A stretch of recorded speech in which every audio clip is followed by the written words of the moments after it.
Bom, boa tarde, pessoal. Saudações espaciais a todos. Bem-vindos aí a mais uma edição do seminário aqui do grupo de pesquisa E2MOC, a programação do ano de 2023. Bom, hoje, um dia especial, nós temos aí o privilégio, a honra de receber o Tenente Coronel Felipe Noura aqui no nosso seminário, para falar um pouquinho do livro aí que está na pré-venda, vai ser recém-lançado.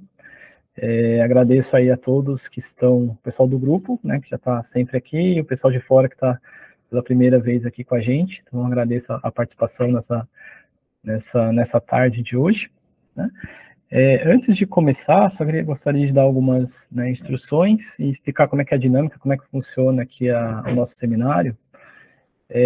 Bom, primeiramente, o nosso seminário, ele acontece toda semana, né, só que nem sempre são palestras abertas e públicas, às vezes são seminários que são fechados só para o pessoal do grupo, e sempre quando são palestras abertas, a gente tenta divulgar, né, pelos nossos canais de divulgação, né, internamente no ITA, e também nós temos agora uma lista de e-mails que a gente faz a divulgação.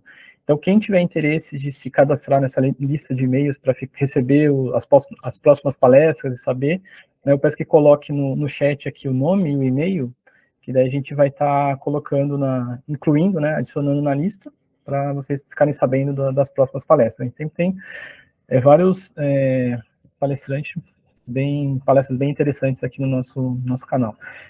Deixa eu compartilhar aqui. Mostrar.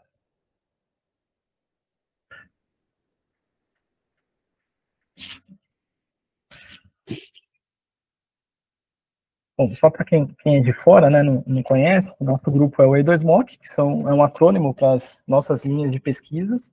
Então, o grupo é focado na parte de pesquisa de engenharia de sistemas espaciais, mecânica orbital e controle. Então, nós somos um grupo aí de pesquisa do ITA, do Instituto Tecnológico Aeronáutico, localizado em São José dos Campos, né, e também do Centro Espacial ITA. O nosso grupo tem, então, alunos de graduação, pós-graduação, tem professores, né, pós-doutores, e dentro dessas linhas de pesquisa a gente tenta sempre desenvolver trabalhos aplicados, né, resolvendo problemas reais de engenharia, de missões que satisfaçam aí os interesses da Força Aérea Brasileira, né, das Forças Armadas. Temos parceria também com o INPE, temos parcerias também com diversas instituições e grupos de pesquisa no exterior, né, na Itália, nos Estados Unidos. Os nossos canais de divulgação, nós temos um grupo no LinkedIn, né, que a gente sempre divulga as palestras, e também temos o nosso site, que é o e2moc.ita.br. Se quiser, tem um QR Code aqui que já dá acesso direto ao site. E no site tem lá todas as nossas publicações recentes, artigos publicados em revistas, artigos em congressos, né, o pessoal do grupo que faz parte, e outras informações também. Então, deixa aí para vocês, né, quem tiver interesse, pode conhecer um pouquinho mais do nosso trabalho. Assim, esqueci de colocar aqui, nós temos um canal no YouTube também, que é o mesmo nome, é o E2MOC Team, e nesse canal no YouTube ficam todas as palestras, né, gravadas, públicas, que teve tanto nesse ano quanto nos anos anteriores, estão lá, né, e inclusive essa daqui também, depois, quem quiser reassistir ou compartilhar com alguém, também vai estar, né, depois de alguns dias que a gente precisa fazer edição, tudo certinho, mas aí a gente coloca depois no nosso canal no YouTube. Bom, então agora, deixa eu guardar compartilhamento. Mais uma instrução, eu gostaria de pedir que todos deixem os microfones fechados, né, para que não atrapalhe o Noura com questão de ruído e tal. A câmera fica a critério de vocês, deixarem ligado ou desligado. E depois da apresentação, né, daí nós vamos ter um período aí para abertura para perguntas e respostas e comentários e discussões. Daí quem quiser pode ligar o microfone, né, para estar falando, ou então colocando a sua pergunta no chat, que daí a gente também faz a leitura aí para o Coronel Noura, ok? Então, Noura, mais uma vez, obrigado por estar aqui. O palco é tudo seu, fica à vontade para compartilhar a sua tela e começar a falar quando quiser. Muito obrigado. Senhoras e senhores, muito boa tarde. Vocês me ouvem bem? Tudo tranquilo? Sim, estamos ouvindo bem. Eu gostaria muito de agradecer ao professor Willer e o comandante Márcio Costa pelo convite. É uma alegria muito grande voltar ao ITA, mesmo que virtualmente, mas é sempre uma oportunidade de poder aprender mais com os senhores.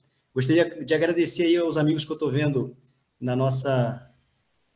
Estou vendo os rostinhos aí, o Coronel Wagner, é um dos criadores da Guerra Eletrônica na Força Aérea. Muito obrigado por prestigiar essa palestra. O Capitão Goulart, eu vi que entrou aí também. Tenente Gotelipe, Sub-Ariton, muito obrigado aí por prestigiar. Mais do que falar sobre o livro, eu queria atualizar todos os senhores do que está acontecendo de consciência situacional espacial ou consciência do domínio espacial, ou SSA ou SDA, no mundo. Porque ninguém tem essa certeza, essa firmeza de convicção do que vai acontecer nos próximos 5, 10 anos. A área espacial está avançando muito rápido. Como é que será o controle de tráfego espacial, os satélites se batendo? Então, como esse tema ele é muito rico em questionamentos, em oportunidade de pesquisa, eu vou mais por esse caminho. Essa palestra ela tem sido ministrada aí em várias oportunidades, eu vou apresentar um pouquinho dessa oportunidade, né? E são 90 slides que eu vou passar correndo assim. E aí, quando chegar no final, a gente estabelece ali um tempo para tirar as dúvidas. Eu vou tentar partilhar aqui agora. Vamos lá.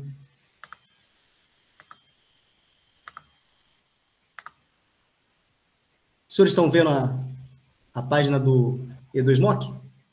Não, a gente está vendo... sim. Está vendo aqui o Google Meeting, né? Opa.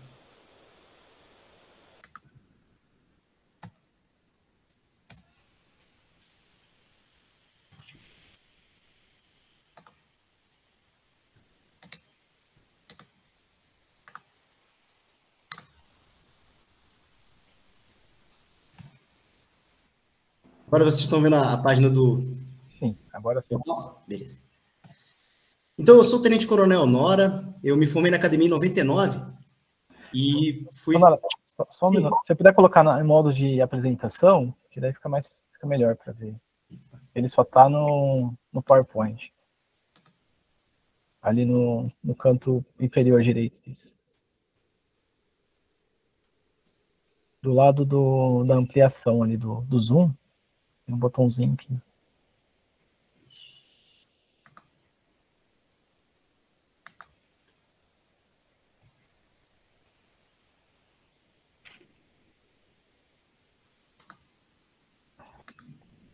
Para isso também tem que compartilhar a tela inteira, senão não vai.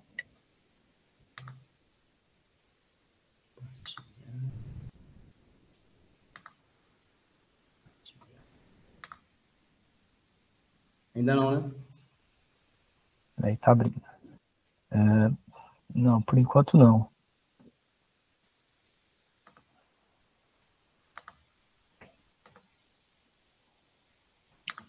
Entendi. Aqui tem 3 opções. Tem compartilhar aba, janela e tela inteira. Para aparecer tem que ser tela inteira, senão não aparece quando você coloca... Agora sim, agora foi. Aí clica nesse ocultar, que senão a gente fica vendo essa barra também. Isso, muito obrigado. Agora sim. Imagina que isso. Então, eu me formei na academia da Força Aérea em 99, fui para o Esquadrão de Patrulha em Salvador, e lá, por 7 anos, eu participei da patrulha marítima no nosso litoral, localizando tráficos que estavam ilícitos, ou um navio ou um avião afundado no mar, ou com problemas na sua navegação, e realizando busca e salvamentos com pescadores e homens que caíam ao mar. E em 2006 eu tive a oportunidade de ir para a UITA, fazer especialização em análise do ambiente eletromagnético. Em 2008 eu retornei para o mestrado em guerra eletrônica. Então sou muito grato a essa casa que fez toda a minha formação fundamental na parte de eletromagnetismo. Do ITA eu vim para o Estado-Maior da Aeronáutica em Brasília e a gente começou a discutir o Programa Estratégico de Sistemas Espaciais, o PESE. E dessa discussão do PESE, a gente assinou o primeiro Programa Estratégico de Sistemas Espaciais, que criava o Centro de Operações Espaciais. Então, em 2014, o centro foi criado e eu fui enviado para a França para ajudar no projeto, construção, testes e lançamento do satélite geoestacionário de defesa e comunicação estratégicas, o SDC. Depois, eu retornei para o Brasil e ajudei na implantação desse satélite, que foi lançado em 2017, e tenho controlado esse satélite desde 2017 aqui no centro, em Brasília, no COP. E, recentemente, eu passei a ser o gerente operacional do satélite Silessônia, que são satélites de observação da Terra de órbita baixa, e são construídos na Finlândia. E no ano passado, em agosto, eu passei 15 dias na Força Espacial Americana num curso de coalizão espacial, onde eu vi cada ponto de emprego, onde o espaço é importante para emprego das Forças Armadas, e eu acabei resultando numa confirmação daquilo que eu já conhecia, e aí gerou um livro, e eu vou estar apresentando esse livro para os senhores hoje.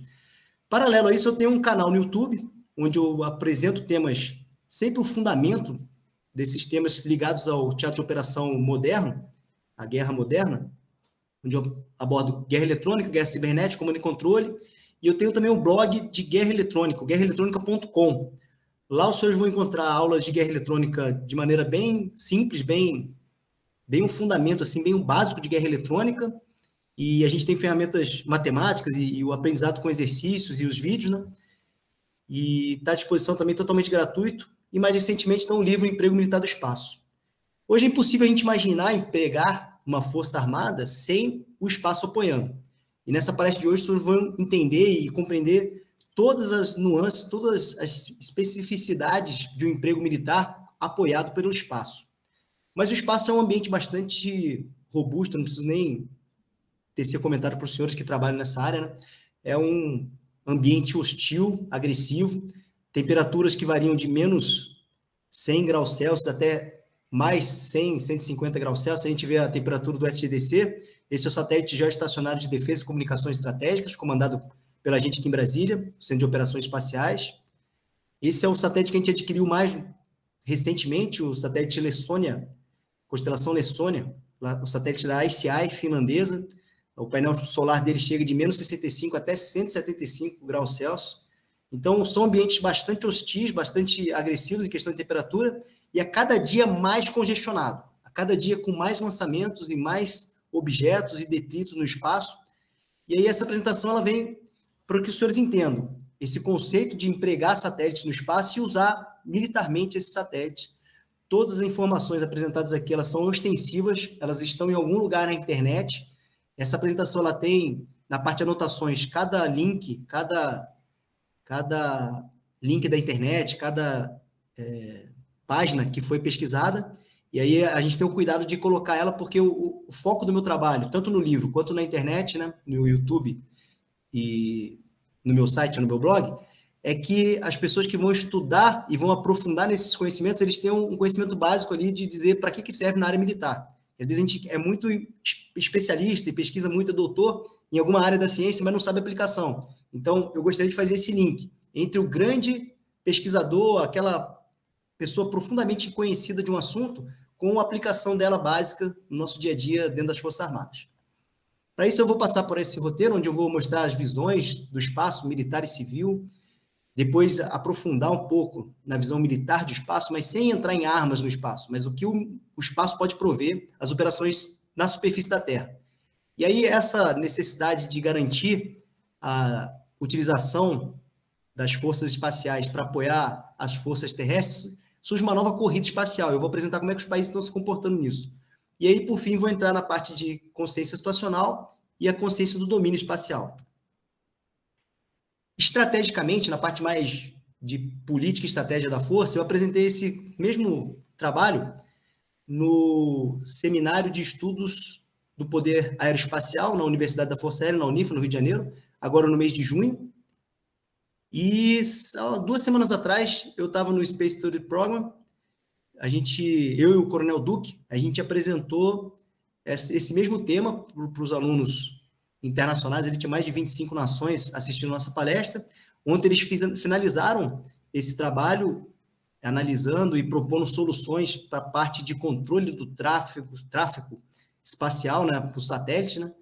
E foi bem interessante, gostei muito. E então, o extrato disso eu vou estar apresentando para os senhores agora nesses próximos 40 minutos aí que restam. Então, eu gostaria que os senhores imaginassem os senhores sentados numa praia, ou em Portugal, ou na Espanha, ou na Itália, ali em Gênova, em 1450, 1460, os senhores olhando o mar ali, em 1400, 1500, o vinho na França, na Itália, já eram de boa qualidade, o queijo já era de boa qualidade, a vida, no modo geral, já era bastante interessante. Mas eles olhavam para aquele mar, olhavam aquele horizonte ali, e eles já imaginavam que por trás daquelas ondas tinham objetos, coisas, recursos que poderiam melhorar a vida deles ali. E aí eles passaram a fazer grandes embarcações, entrar nessas embarcações e conquistar o mundo. Hoje, as nações elas olham para o espaço e têm o mesmo questionamento.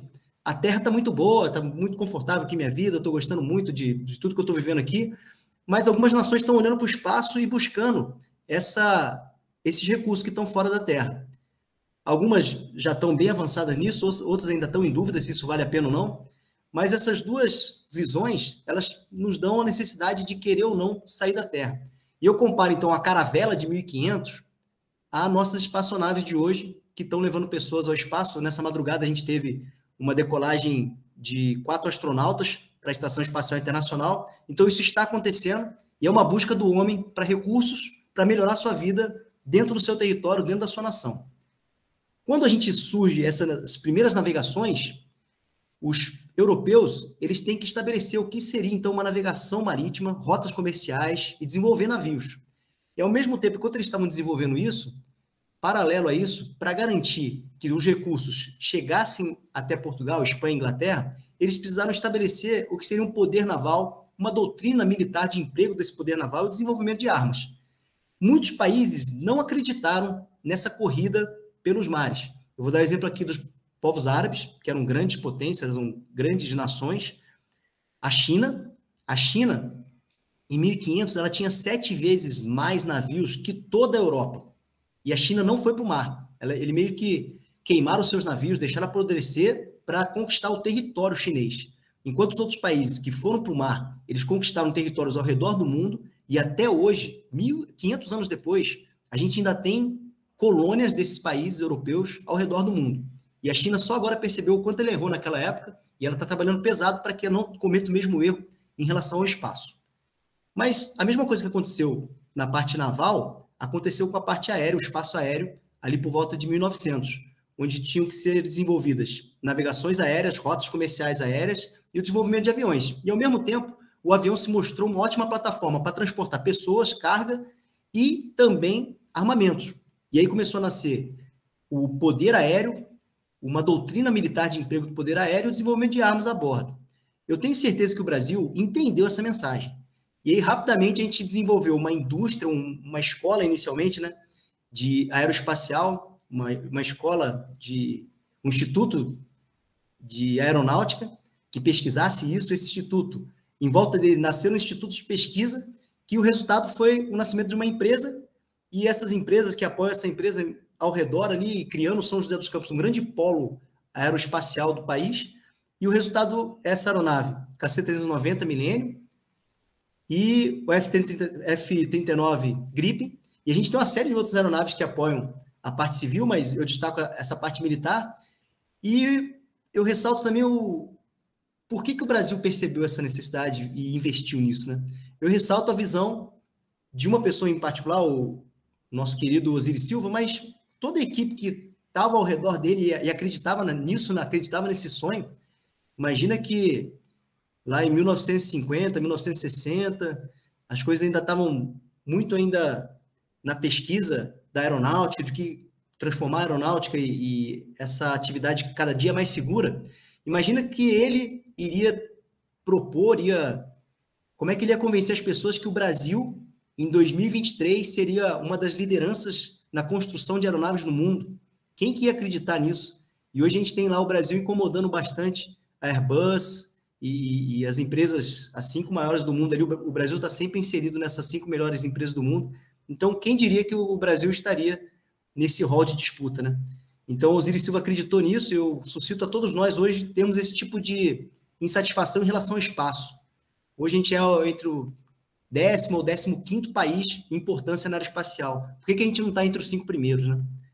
Mas a mesma coisa então que os povos sofreram de questionamento em relação à navegação marítima e depois a navegação aérea, hoje existe a mesma preocupação com a astronáutica. Como é que serão as rotas daqui para a Lua, daqui para Marte, como se desenvolver uma astronáutica, rotas comerciais no espaço e o desenvolvimento dessas naves espaciais, desses veículos que vão levar e trazer coisas do espaço. Mas, ao mesmo tempo que eu começar a desenvolver isso e começar a estabelecer uma rota comercial, eu preciso estabelecer que não haja nem pirataria, no espaço, nem que outras nações prejudiquem a minha atuação no espaço. E aí nasce, então, o poder espacial, uma doutrina militar do emprego desse poder espacial e desenvolvimento de armas. Muito já se escreveu sobre essa capacidade, o desenvolvimento dessa capacidade. Ali em 1959, no Space Power, What is Mean to You, a preocupação muito grande em relação a mísseis balísticos. Hoje a gente sabe que existe essa preocupação, o espaço ele da onde vem artefatos nucleares. Se os senhores imaginarem que um míssil balístico ele tem que cruzar uma altitude bem grande para depois mergulhar em cima da nação inimiga, né? Então esse medo, essa capacidade de mísseis balísticos ele é um pouco espacial também, mas a gente tem várias outras preocupações no espaço, e aí hoje a gente tem várias literaturas a respeito disso. Eu destaco o Space Power Ascendance, é um livro bastante resumido, de um visionário americano, que eu considero um visionário americano, o Joshua Carson. Ele estabeleceu 4 atividades, 4 fases do desenvolvimento espacial. Então, é o Space Development Theory. Os 4 E's. O primeiro E de exploração, é uma exploração científica. O segundo E de expansão. O terceiro E da exploração comercial e, por fim, a exclusão. Esse livro foi considerado um dos 6 livros mais importantes na parte estratégica americana em 2021. A exploração científica é eu ir naquele local, chegar lá e começar a observar e mapear o que tem lá. A partir do momento que um país começa a desenvolver essa capacidade de sensoramento remoto, ver o que tem lá e começa a dar nome, esse é o Vale do Carioquinha, esse é o Morro do Mineiro, esse é o Rio do Gaúcho. Quando a gente começa a dar esses nomes, é natural que todas as nações respeitem que aquele local é brasileiro. O Brasil foi lá e colocou os nomes e tal. Então, a mesma coisa hoje acontece com China e Estados Unidos, querendo chegar nos locais, dar nome e, a cada dia, tornar mais lícito que aquilo lá é um território ou americano, ou chinês, ou russo. Então, existe essa corrida hoje para essa primeira exploração científica.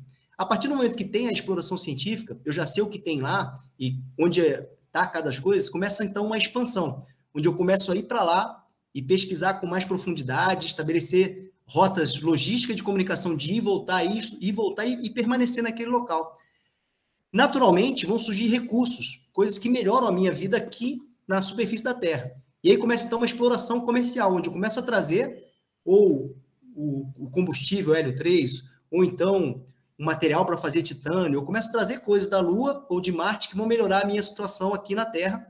E aí eu começo a ter, então, essa expansão comercial. E, por fim, então, a partir do momento que eu começo a ter lucro com isso, os inimigos, ou pirata, ou outra nação, vão querer prejudicar essa atividade. E aí nasce a atividade de exclusão, onde eu vou ter que me contrapor a uma ação hostil do inimigo. Enquanto as 3 primeiras, eu só estou falando de o homem versus as leis da natureza, ou o meio ambiente, ou a variação grande de temperatura, ou a falta de oxigênio, ou a falta de pressão, as grandes distâncias. No último, na exclusão, eu estou dizendo do homem contra o homem. E aí é uma fase muito difícil, porque o homem é criativo, e a partir do momento que eu crio uma maneira de me defender, ele vai criar uma nova maneira de se contrapor, e essa corrida de gato e rato ela vai continuar sempre. Diferente da lei da gravidade sempre vai ser a mesma, a competição de um homem contra um homem, ela sempre vai existir. Então, a partir do momento que eu tenho a fase comercial, eu estou explorando comercialmente, eu tenho que garantir, então, essa necessidade de sempre ter atenção na parte da segurança e da exclusão das operações espaciais.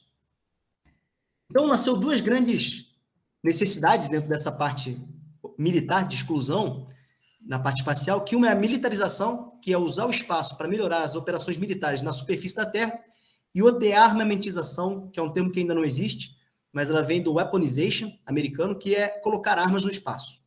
A gente, nessa apresentação, não vai abordar weaponization, vai apenas entrar na parte de militarização. Militarização significa que as nações elas perceberam que existe mais um novo domínio de emprego militar.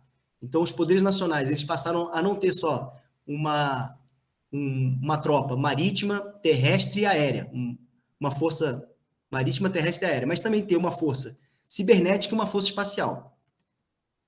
Um americano hoje, quando ele entra com 10 soldados no campo de batalha, ele tem 161 satélites apoiando aquela operação.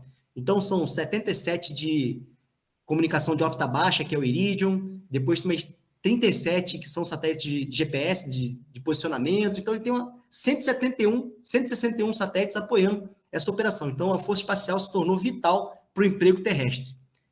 Mas a gente pode dividir esse emprego, esse apoio do espaço em 4 grandes serviços, sendo que 2 é o mesmo nome, sensoramento remoto. Mas é o sensoramento remoto para meteorologia, é inevitável hoje, a gente ir para um campo de batalha sem saber como é que vai estar a questão climática é impossível. O sensoramento remoto voltado para inteligência, sensoramento remoto de monitoramento do inimigo, de vigilância, então é um sensoramento bem específico. A parte de SATCOM, uma marinha hoje que precisa ir para o mar, ela necessita muito de as comunicações por satélite. E, por fim, uma das mais inevitáveis hoje é o GPS, é o que a gente conhece como GPS, mas são sistemas de posicionamento, navegação e sincronismo de tempo. O GNSS são sistemas que nos dão alta precisão para o deslocamento, evitando que a gente que caia numa armadilha, que caia num local de encontro com o inimigo que a gente não deseja, mas que a gente tenha as navegações mais precisas possíveis. Vou passar um pouquinho sobre esses 4 produtos agora.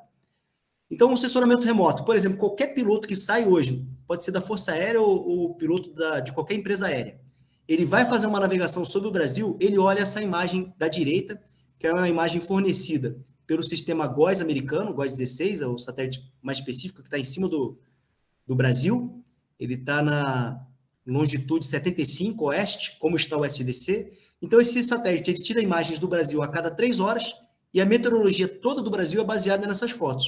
A gente pode acessar na RedMet, é um dado altamente ostensivo e ajuda a prever meteorologia, a prever desastres ecológicos, ou uma grande inundação, uma grande enchente, uma grande chuva. Então, esse serviço do espaço hoje ele é inevitável para qualquer população.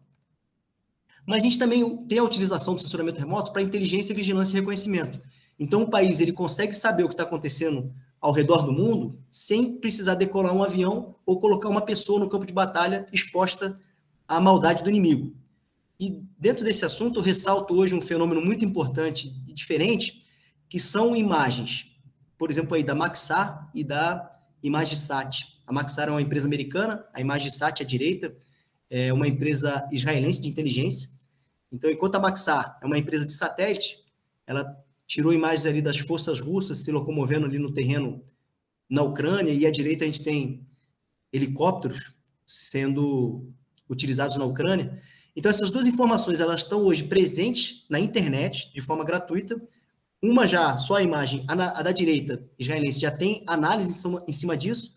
E qual o impacto, né? Para que essas empresas colocaram essas imagens disponíveis na internet? É algo muito caro a gente conseguir tirar essas imagens e ter essa informação já analisada, no caso da direita, né? Isso é muito caro. Por que isso está na internet, né? O que tem por trás disso? A gente não sabe ainda. Essa ciência hoje de tanto pegar a informação, quanto fazer essa informação impactar a comunidade, ela é algo a muito ser estudado ainda. Então, hoje tem esse fenômeno na parte de sensoramento remoto de não só tirar a imagem, mas deixar isso público e de alguma forma impactar o inimigo através dessas imagens. Outro serviço é a parte de comunicações em locais que o cabo de fibra ótica não chega, as comunicações por satélite chegam com alta qualidade. Aí eu ressalto a nossa base, Estação Antártica Comandante Ferraz, que fica lá no continente antártico. A gente tem parte da população brasileira lá pesquisando, trabalhando lá num local totalmente isolado, mas para melhorar essa comunidade, a Marinha contratou um satélite Amazonas 3 da Spamar, é um satélite espanhol, e ali a gente tem na direita, lá embaixo, as fotos da parte de antenas do ground segment desse satélite, lá na Antártica. Os senhores veem que a antena tem que ficar quase deitada, porque como ele está lá na base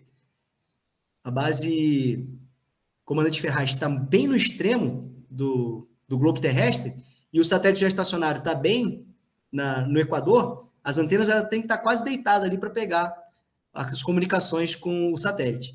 Então, isso aí permite com que eles tenham comunicação de alto desempenho, sem que eu precise chegar um cabo de fibra ótica até a Antártica, que seria um desafio muito grande. Mas a gente também tem essas comunicações na parte militar, com o satélite geoestacionário de defesa e comunicações estratégicas, o SDC, e ele consegue pegar toda essa superfície da Terra que está voltada para o satélite. E a gente tem também a disponibilidade de satélites de comunicações táticas, que eu dou o exemplo aí do Iridium, mas a gente tem vários outros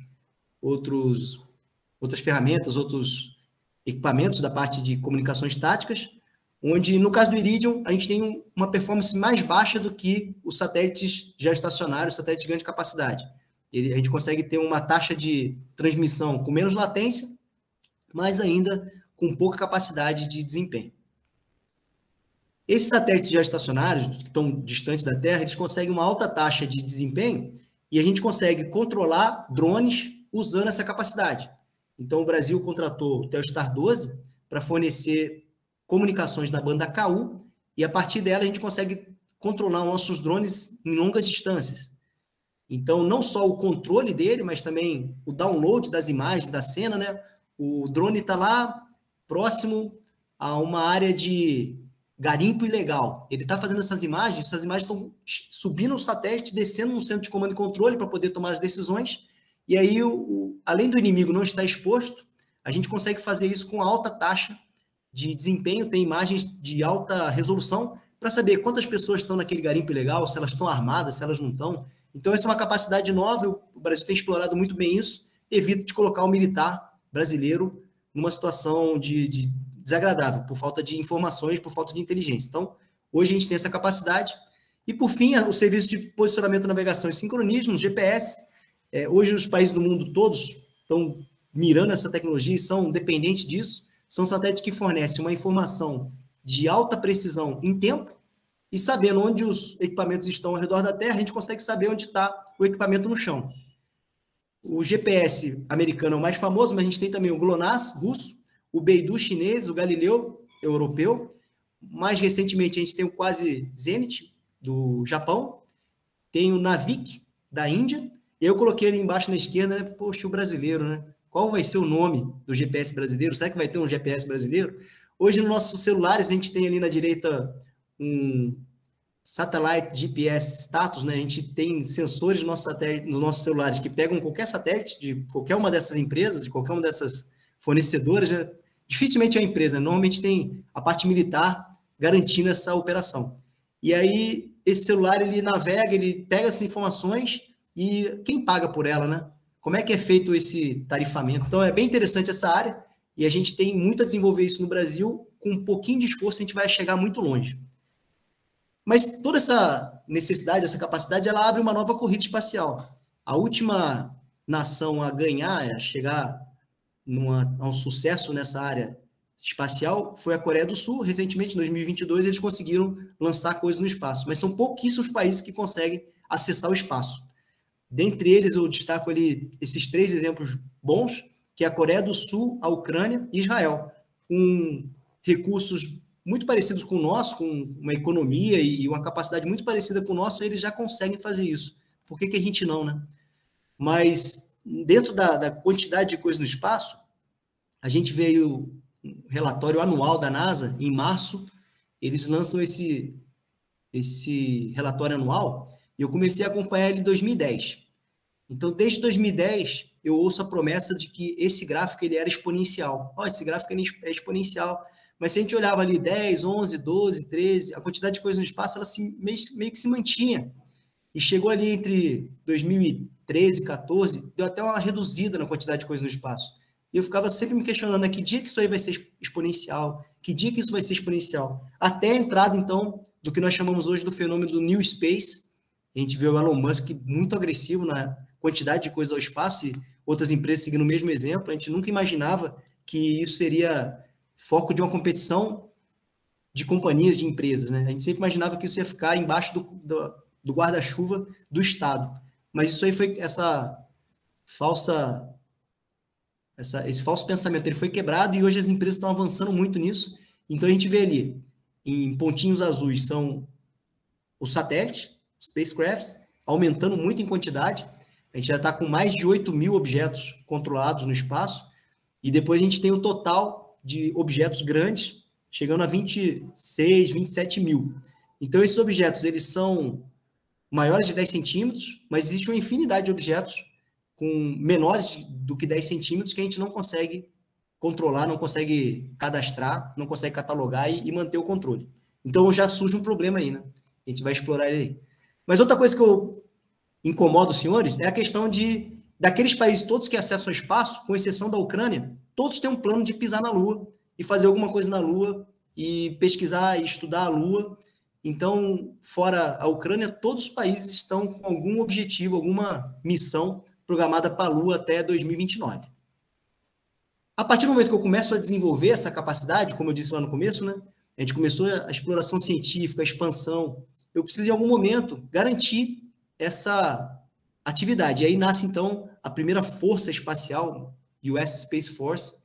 Ela nasceu em 2019, e fora todos os outros compromissos que, na época, a Força Aérea já tinha com o espaço, a Força Espacial ela vem com grandes desafios, que é estabelecer bases lunares, estabelecer a navegação da Terra para a Lua e depois da Lua para Marte, e a utilização de armas no espaço. Como hoje eu disse, né, a gente chegou um astronauta russo, um astronauta japonês e mais 2 astronautas americanos na Estação Espacial Internacional. Eu tenho pouca gente na estação e eu não tenho crimes acontecendo lá. Mas na Lua, a ideia é que tenha de 150 a 250 pessoas. E aí a gente vai começar a ter ilícitos, vai começar a ter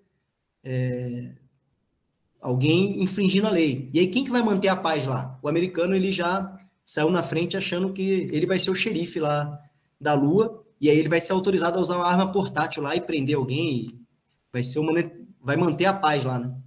Essa é a ideia deles. Então, eles fizeram bastante propaganda sobre a criação dessa força espacial, e eles nem chamam os guerreiros espaciais de guerreiros, chamam de guardiões, é bem legal. E eles já têm todos os seus comandos estabelecidos, eles chamaram de delta esses comandos, e cada delta tem uma função bem específica, pode ser mission warning, command and control, cyberspace, então eles têm vocações bem estabelecidas para cada delta, e esses deltas vão se especializando e melhorando as operações em cada área. Eles têm 2 maneiras de expressar a parte dessa força espacial, né? Uma ainda está ligada ao Departamento da Força Aérea, que é a Força Espacial dos Estados Unidos. E outra que está ligada dentro do emprego da força realmente, que são os comandos combatentes ao redor do mundo, e aí lá tem uma força espacial, que ela apoia o militar que está sendo empregado naquele momento. Isso aí é bem menos burocrático, e aí faz com que as pessoas que estão empregando tenham o apoio espacial de imediato. Esse é o organograma da Força Espacial Americana. A Força Aérea Francesa, ela mudou seu nome de Força Aérea Francesa para Força Aérea Espacial. Eles já tinham uma força espacial assim, bem já madura, mas não havia um comando, um centro específico para isso. Então foi criado então o Commandement du Espace, que é o comando espacial francês, e esse comando é comandado por um oficial no último nível, né, que é um oficial 4 estrelas. Eles têm todas as capacidades semelhantes ao americano, e essas capacidades são empregadas, e eles conseguem fazer isso com bastante dinamismo. Por quê? Ao invés do comando da parte de emprego espacial estar ligado à Força Aérea, à Força Espacial, e aí ter toda a burocracia para acionamento, operacionalmente, a Força Espacial francesa está ligada ao Exército. Então, o Exército vai ser empregado, ele pede diretamente esse emprego. A Força Espacial ele já é aceito. E a parte de preparo é que vem da Força Aérea. Então, a Força Aérea Espacial prepara as forças, mas quem pede o emprego e é atendido é o Exército. Então, é uma maneira dinâmica de ver, é um organograma diferente do americano, mas é só para contextualizar, e eu vou continuar mostrando aqui para vocês.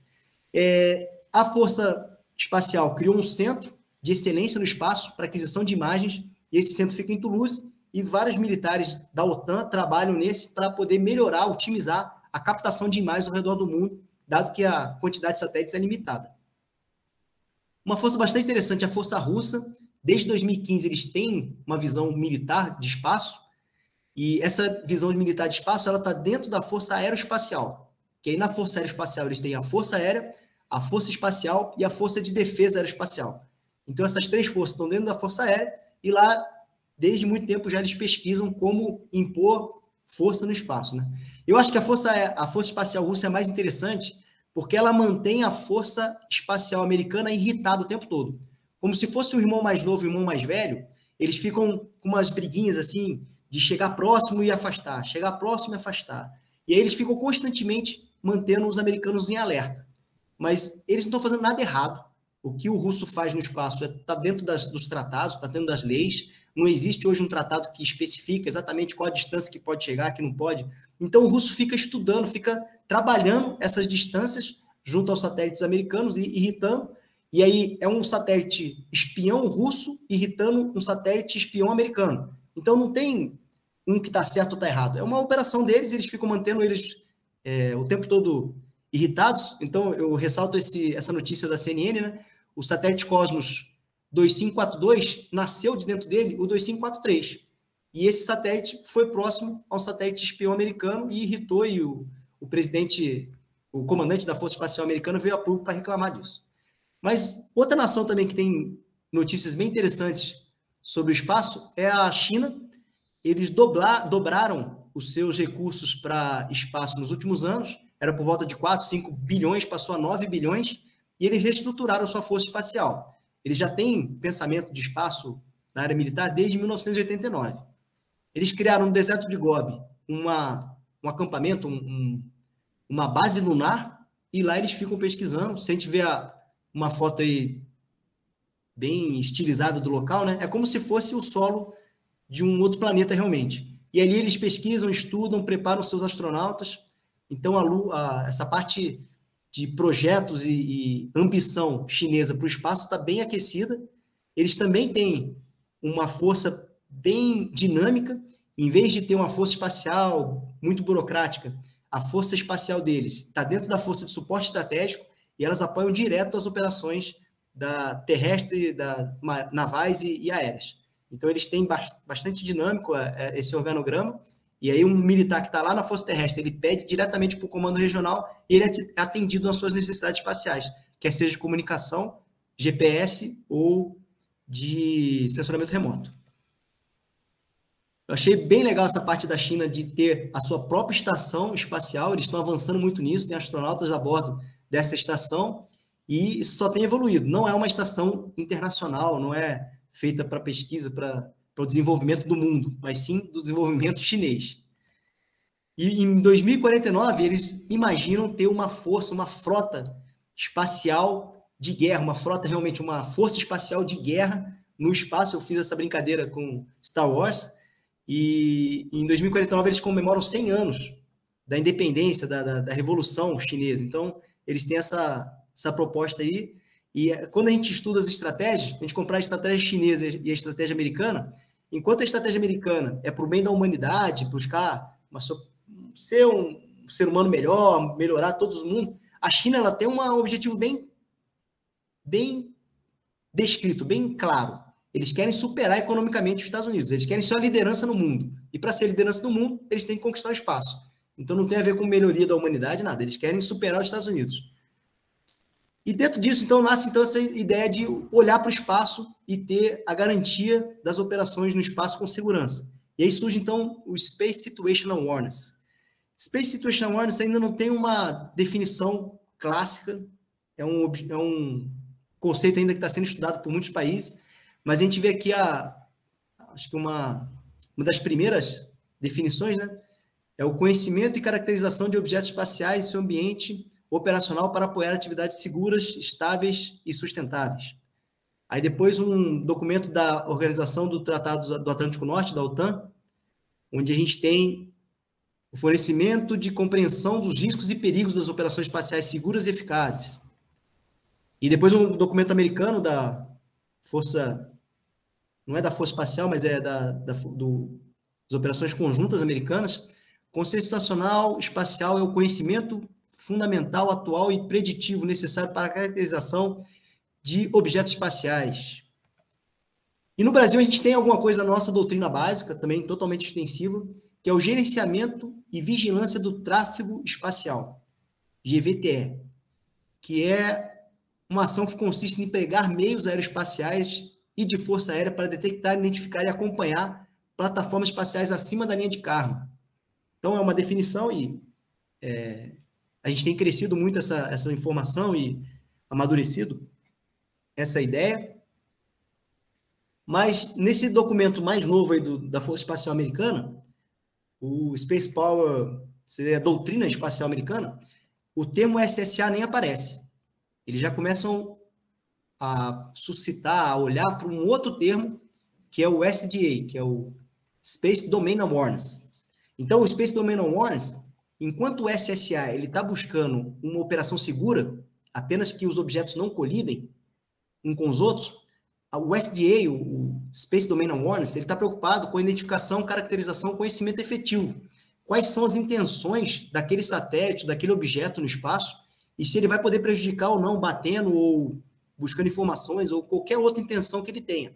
Então, o SDA ele é superior ao SSA em questão de abrangência. Ele não só está preocupado com não bater, mas também com o que aquele objeto está fazendo ali. E aí, a OTAN também tem a sua definição de SDA, que é o fornecimento de informações para um foco de segurança. E a gente tem o SDA, assim, com uma visão maior de verificar se os tratados e aquilo que os acordos internacionais são seguidos.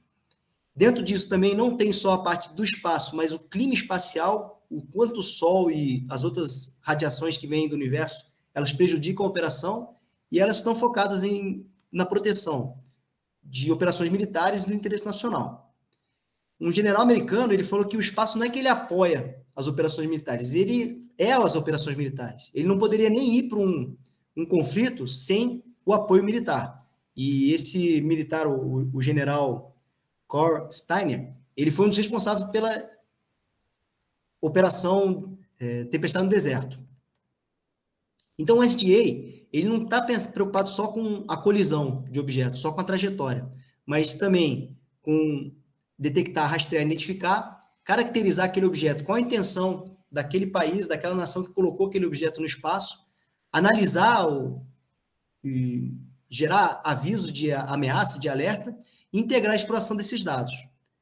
Então, aqui a gente tem a parte de meteorologia, a parte de clima espacial, onde a gente tem toda uma preocupação com tempestades espaciais e tudo que sai do Sol. Então, eu ressalto a importância desse tema hoje.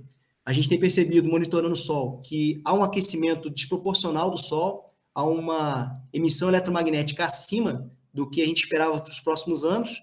Então, o que a gente previa de uma curva para 2023, 24, 25 e 26, de um tamanho, esse aquecimento, não digo aquecimento, mas digo a emissão que sai do Sol hoje, ela sai com uma intensidade muito maior e, na nossa previsão, deve incomodar, deve prejudicar as operações espaciais no mundo inteiro.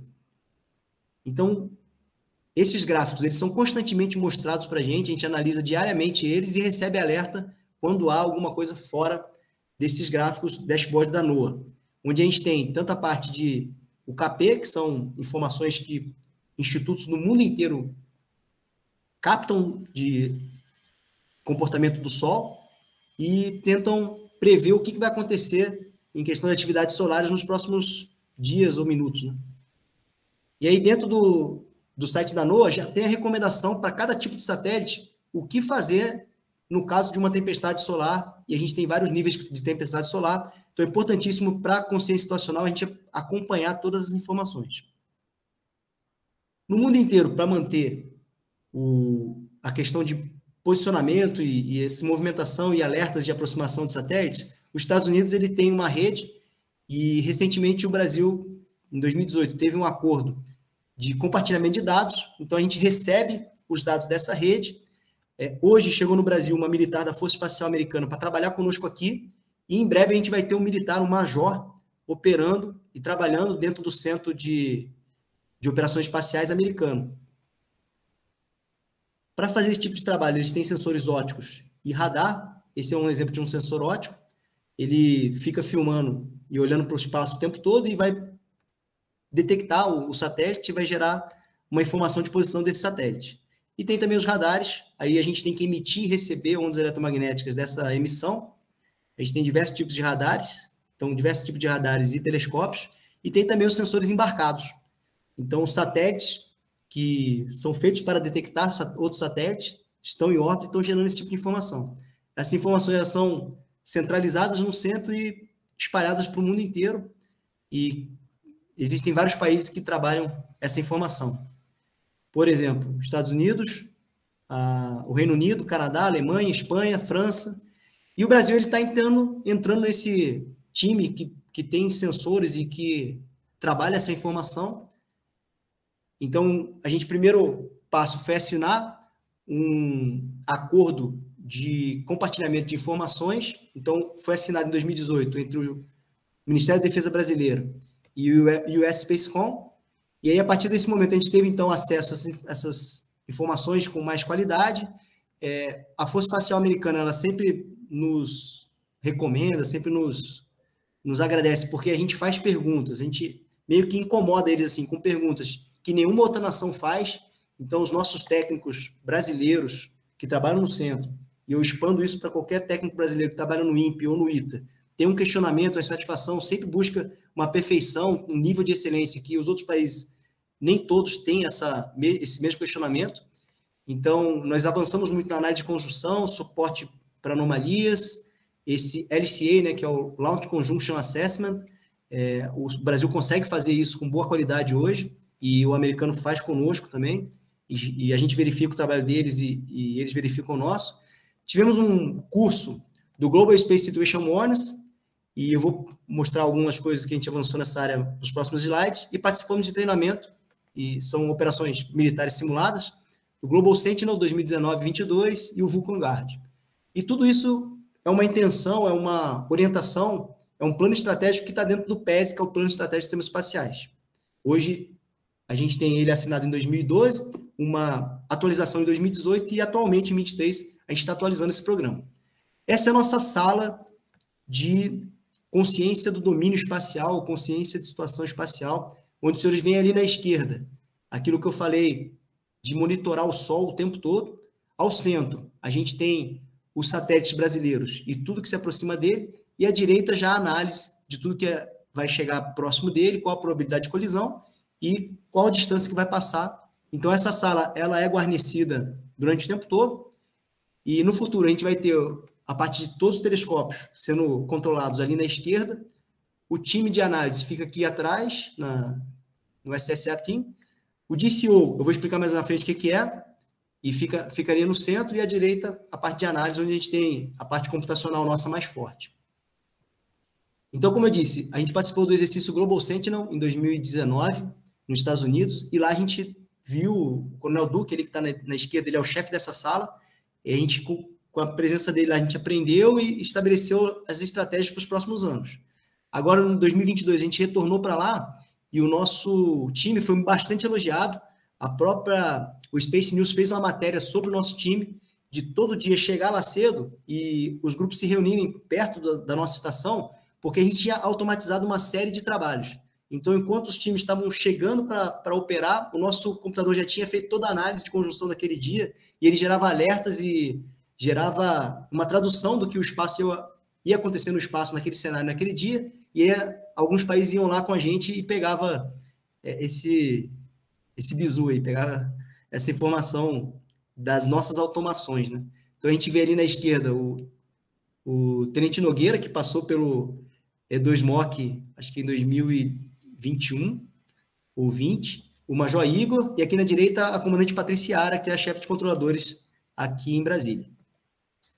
Aqui foi o exercício Vulcan Guard em 2022, nós finalizamos esse exercício agora em 2023, semana passada, onde a gente também tem essa análise de conjunção.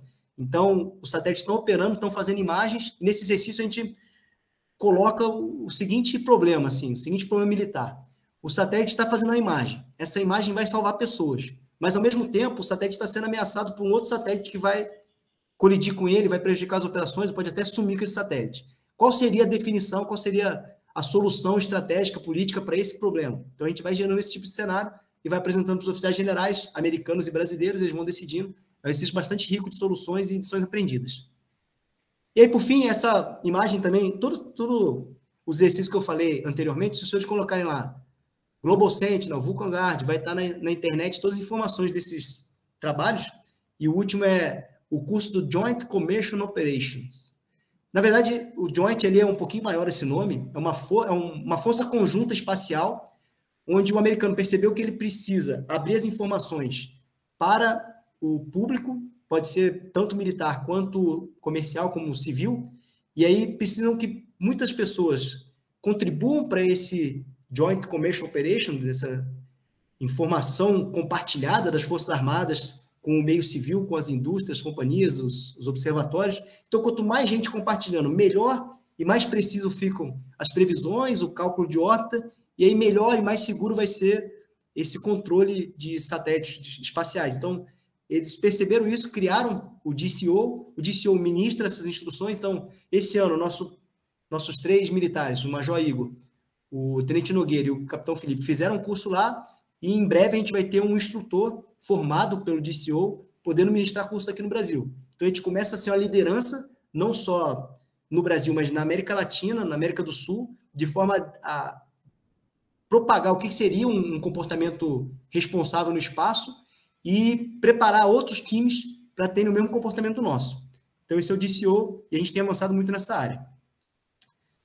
Então, por fim, eu coloco a frase do John Kennedy, né, que explorar o espaço não é meio que eu quero ou não quero, ou vai acontecer, ou vai demorar. O espaço ele já está sendo explorado, já está sendo conquistado a cada momento. Uma nação que quer ser importante, quer decidir os seus próprios passos, ela tem que estar ligada ao espaço, ela tem que estar pesquisando o espaço. A humanidade estará no espaço em breve. Aí, se a nossa nação vai ficar atrasada ou não, eu comparo a visão da China em 1500 de não ir para frente, os árabes em 1500 não foram para frente, e aí se condenaram ali a 500 anos de atraso. Os países que estão à frente estão conseguindo ter vantagens, obter vantagens a partir do espaço, e essa era a mensagem que eu tinha para passar. Bem pouco assim do livro mesmo, né? Eu acho que não precisa...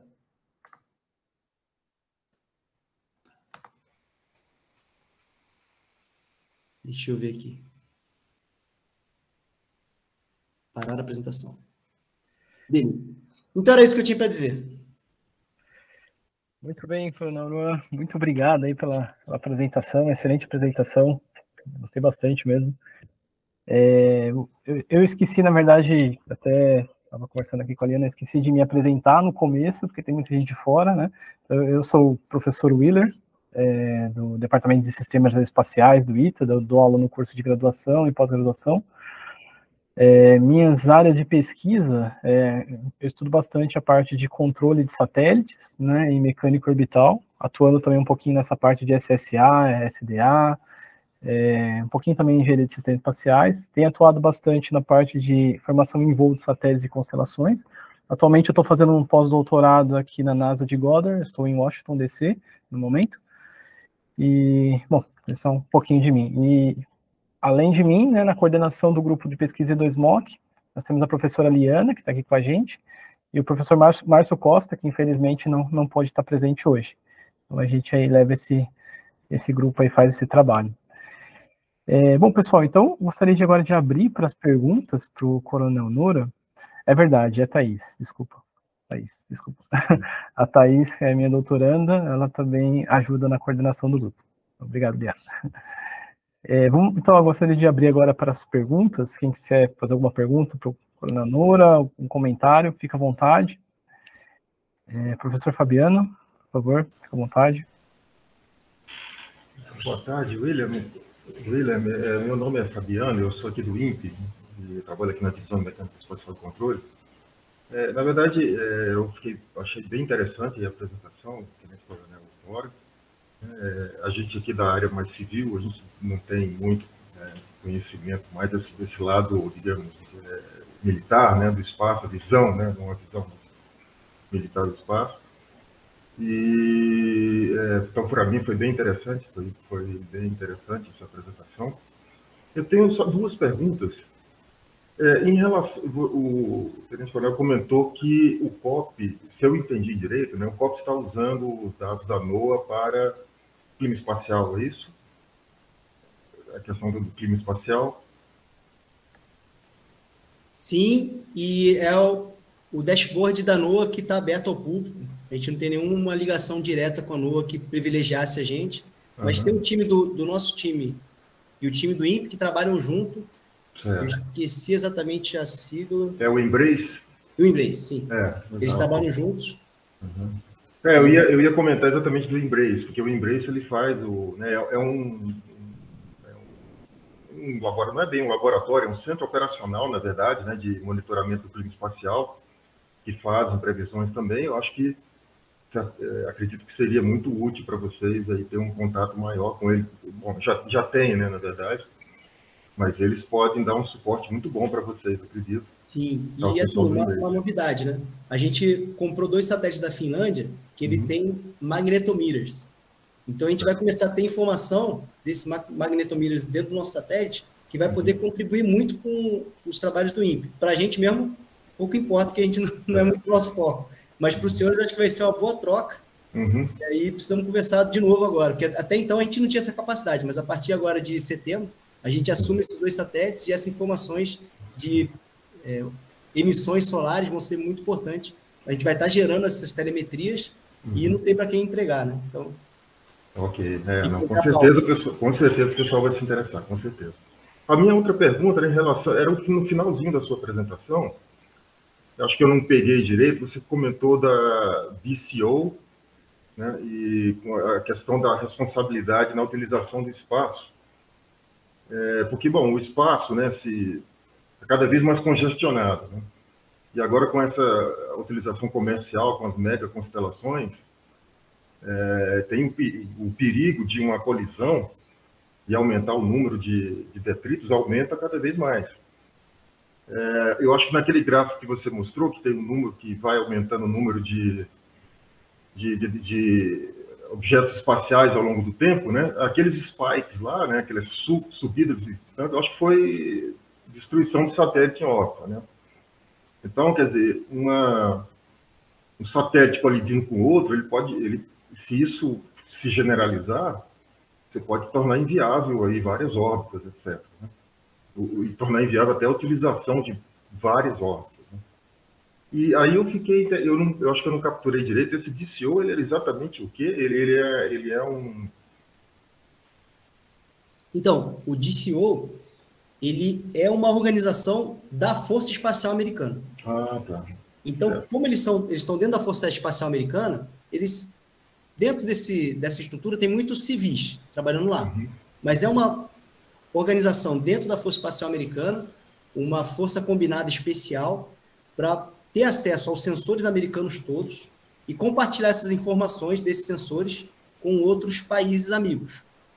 E aí, o objetivo nosso eu digo nosso porque nós já estamos lá dentro trabalhando com eles, é que a cada 3 horas, um país do mundo esteja olhando para todas as informações que os americanos geram, e esses sensores podem ser americanos, pode ser canadense, pode ser australiano, pode ser do Reino Unido, Japão. Então, existe uma aliança de países que dividem essas informações e a cada 3 horas um país fica responsável por ocorreu, como foi lá a utilização de armas antissatélite do russo contra um satélite russo. Naqueles primeiros minutos, algum país tem que estar olhando todas as informações e gerar o primeiro relatório do que aconteceu. E aí, a partir daquele relatório, começa a se amadurecer e tentar identificar e clarificar as primeiras horas de uma utilização de uma arma antissatélite ou de uma colisão com satélite com outro, tem muitas incertezas. Então, a gente hoje trabalha para diminuir essas incertezas quando acontece um evento desse. E aí, o DCO vai ser um serviço. Hoje, os Estados Unidos já faz esse serviço junto com a Inglaterra, o Canadá, o Reino Unido, o Japão e a Austrália. Então, a cada hora passa esse serviço para algum país. E a gente da América Latina ainda não tem essa organização. Então, em breve, a gente está se organizando para estar dentro desse serviço. E hoje a gente já tem acesso às informações. Não, ok, obrigado. Parabéns aí pela apresentação. Eu agradeço, muito obrigado. Bastante. E o INPE e o COP estão sempre juntos ali, estamos unidos com o mesmo objetivo. Beleza. Obrigado, Fabiano, pela participação e pelas perguntas. Passo a palavra agora para a professora Liana. Vamos aqui, vou pela ordem. Liana, fica à vontade. Oi, gente, boa tarde. Oi, Felipe, boa tarde, muito prazer. Primeiro de tudo, nossa, obrigada pela sua apresentação, eu adorei mesmo, assim, de verdade. E tenho aqui 3 perguntinhas, mas eu queria dizer que eu adorei, o que eu mais gostei foram os comentários sinceros, assim, que eu me identifiquei do tipo, A China quer conquistar o espaço porque ela quer ser líder, não porque ela é boazinha e quer ajudar o mundo, está fazendo as coisas para ajudar o mundo. Então, gostei muito assim de comentários desse tipo, que são a realidade, né? Bom, com relação à minha pergunta, as minhas perguntas, assim, a gente tem empresas privadas e públicas e a gente tem também as Forças Armadas, né, envolvidas no setor espacial brasileiro, e na sua apresentação o senhor falou assim, por que nós não estamos entre os 5 primeiros do mundo, né? O que acontece, né? E aí eu tô aqui para te devolver essa pergunta, porque eu realmente gostaria de saber por que na sua opinião, nós não estamos entre os 5 primeiros do mundo. Claro que eu tenho a minha, o William tem a dele, e aí eu gostaria de ouvir a sua. Muito obrigado, professor, muito obrigado. A gente, ontem à tarde, a gente estava discutindo a Lei Geral do Espaço. Aí junta vários organismos dentro do Ministério da Defesa, aí tinha lá representante do CLA, CLBI, Exército, Marinha, Norte, porque a gente tem que olhar para a Lei Geral do Espaço a partir do olhar de defesa. Aí a gente conversa também com a Agência Espacial Brasileira e todos os representantes do Ministério da Ciência e Tecnologia, que tem o olhar deles. E aí olha o Ministério das Comunicações também com o olhar da preocupação com os enlaces. Então, hoje, tecnicamente, eu vejo que o Brasil não perde em nada para nenhum país. A gente tem a capacidade técnica de contribuir de várias formas e avançar muito. Mas a parte da gestão, ela é muito difícil. E a parte do recurso financeiro disponível, aí o final da pá de terra para enterrar. A gente compara o que o nosso país investe em espaço com a China, por exemplo, que dobrou, ela já era 4 bi, eles dobraram para 9 bi. E aí, o que a gente falou de bi na área espacial no Brasil? Nada. Sempre foi muito acanhado. Então, hoje, eu fiz o livro, né, para poder... os senhores vão ler o livro e vão achar ridículo, vocês vão rir, falar, nossa, que coisa de infantil, criança. Mas, realmente, eu achei que eu ia entregar ele, assim, para militares. Mas quem está comprando meu livro, realmente, é o público infanto-juvenil. Essas crianças acreditam que pode ser astronauta, que vai chegar no espaço, que tem alguma alegria. A gente está cansado. E os mais céticos, assim, já foram trabalhar no banco. A gente continua insistindo aqui e eu suscito muito, eu imagino que o Osiris Silva teve o mesmo problema, né? Não, por que a gente vai construir avião no Brasil? Vamos partir para a praia, outra coisa, sei lá. Então, eu imagino que a gente ainda continua com essa ansiedade. Eu acho que a gente não em breve, mas a gente vai ver o sucesso acontecer. Mas a gente precisa insistir nisso. Então, eu já terminei esse livro, agora eu estou tentando, assim...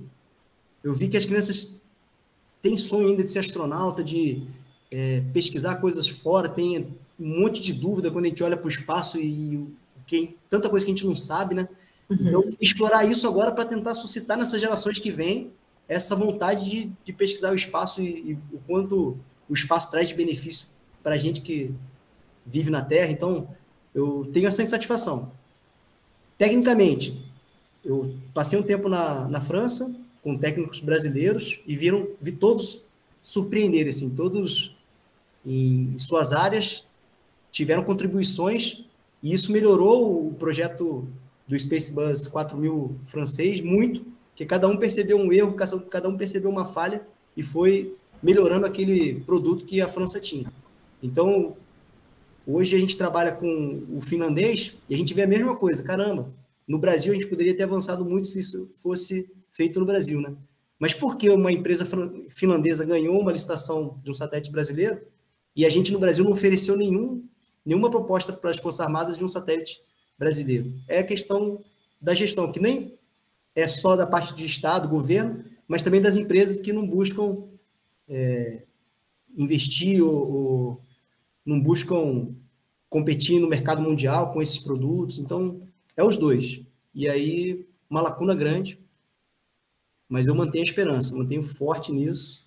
Eu acho que dentro da área militar, da parte de governo, é muito lenta, então eu devo em breve estar avançando na parte de empresa para poder implantar coisas e desenvolver.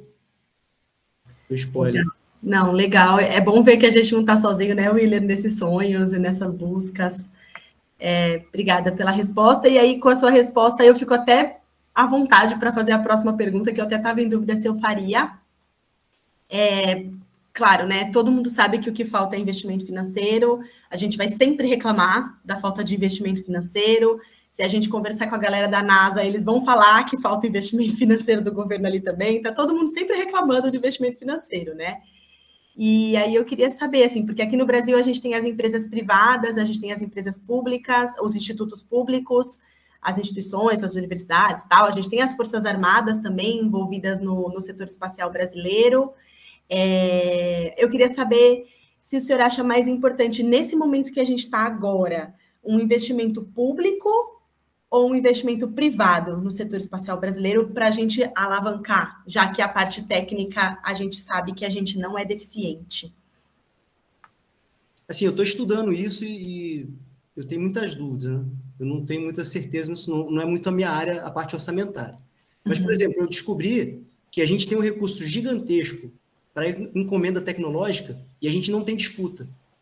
Nos 10 anos que a encomenda tecnológica foi criada e está disponível a gente fazer isso, a gente não apresentou, a gente chegou a 70 encomendas tecnológicas no Brasil. Agente militar ou agente Brasil no todo? Brasil todo, 70. E é uma modalidade que ela pode ser explorada e ela não precisa realmente, no final, ter o satélite lançado ou ter o foguete desenvolvido, é só uma encomenda.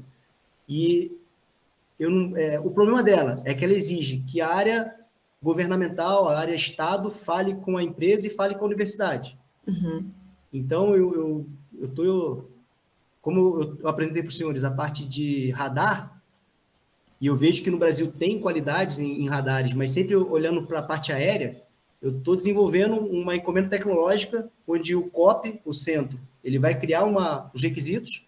Aí a minha ideia é convencer o Willer a transformar isso já estou fazendo o meu trabalho aí, a transformar isso em requisitos, já olhando a capacidade da empresa brasileira, e a gente entregar isso para a empresa brasileira, e no caso da encomenda a gente pode até escolher a empresa, não precisa ser um processo licitatório.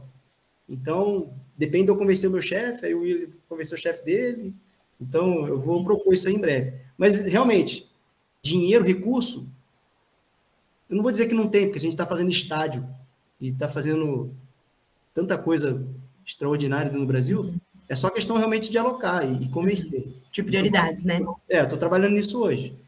E a empresa brasileira sofre muito nessa área, né? Acho que não tem recurso nenhum ela tem menos força para pedir do que o governo. Só para complementar, isso é uma coisa muito interessante. Eu estou trabalhando, né, nos últimos meses, anos, tem 2 empresas que estão com encomenda tecnológica, trabalhando na parte de navegação inercial, projeto bem interessante, não posso falar muito, mas seria nessa área, e a gente do ITA está dando todo o suporte, né, de revisão, de tudo. Então, isso é uma coisa interessante, que realmente, igual você colocou, poucas empresas, né, se disponibilizam, se colocam para fazer isso, mas realmente tem essa opção aí do governo e esse orçamento mesmo. E todo mundo ganha, né? A empresa recebe o financiamento, o país evolui tecnologicamente, ela também tem um produto, e a universidade também, porque tem a oportunidade de ter esse desenvolvimento tecnológico. Sim, sim. Minha última pergunta o senhor mostrou uma foto do laboratório no SDA da FAB, né? Eu queria saber quantos funcionários vocês têm e se são todos militares. São só militares, e aí eu estou com 2 majores, 2 capitães e 2 tenentes, e aí todos fizeram um curso de operações espaciais fora. É isso que eu ia perguntar, eles têm formação técnica ou eles aprendem na prática? Não, eles chegam com a formação técnica. Sim, todos ou estão no mestrado ou já finalizaram o mestrado na área de dinâmica de voo. Legal, e é uma equipe pequena, né? Então você consegue conversar bem com todo mundo. Legal. Sim. Aí a gente nossa meta era fazer aquilo ali. Aí a semana passada eu já falei assim, poxa, a gente já atingiu a meta. Agora a gente tem que convencer a América do Sul, que não somos no centro, e aí começar a ter outros países ali dentro fazendo o mesmo trabalho que a gente, e a gente pensar em uma América do Sul com um pensamento único para o que é um comportamento responsável, e aumentar isso. Legal. Ninguém foi muito com a minha ideia, não, mas eu... Não desiste. A gente está pensando nisso. Eu acho que tem que ser mundial, né? Tem que ter um pensamento claro, assim, a gente não pode ter armas anti-satélites. Isso é um suicídio, prejudica a operação de todo mundo, não tem sentido isso. Então, eu sempre defendo essa postura. E eu acho que é o que o Estado brasileiro também defende, né? Se estiver errado. Acredito que sim. Mas acho que eram essas as minhas perguntas. Mais uma vez, muito obrigada pela sua apresentação. Eu gostei muito, muito prazer em te conhecer. E segue aí, Willer. Muito obrigado. Obrigado, Liana, pelas perguntas. O Christian caiu aqui, voltou, então por isso que eu vou passar a palavra para o Christian, porque ele estava na frente aqui nas perguntas. Christian, fica à vontade. Obrigado, professor. Coronel, primeiramente, salve a patrulha. Segundamente, parabéns pela palestra, obrigado pelos conhecimentos. E eu tenho uma pergunta de Força Aérea, professor. Como que está hoje a visão da FAB para evoluir o COP, né, no conceito assim, enquanto órgão de espaço? No seguinte sentido, hoje pelo menos na minha visão, né, o COP ele é um órgão operacional que está subordinado ao Comando de Operações Aeroespaciais. Existe conversa assim, para evoluir talvez o COP para um departamento, e aí a gente incluir, quem sabe, uma estrutura parecida com a do DSEG, que a gente tem circulação aérea geral, e aí a gente voltar para o SSA e o COPM, que é a circulação para operações militares, voltar algo para o SDA, por exemplo. Como que está o pensamento da Força Aérea? Até no sentido de formação de pessoal, né? Hoje a gente tem os especialistas, são formados na escola de especialistas. A gente não tem um quadro, por exemplo, para operador de sistemas espaciais. Então, se o senhor enxerga a necessidade de criar um quadro desse, por exemplo, basicamente é isso. É bem complexo essa pergunta, né? E eu e o Bruno Martini, ele é um aluno de doutorado da Unifa, porque essa foge um pouquinho da área do ITA, então eu não trouxe esse assunto aqui, né? Tentei trazer mais para a parte das equações e da dinâmica de voo propriamente dita. Mas a parte estratégica e política, houve um simpósio lá no ITA, um seminário na Unifa, onde a gente discutiu a criação de uma força espacial brasileira.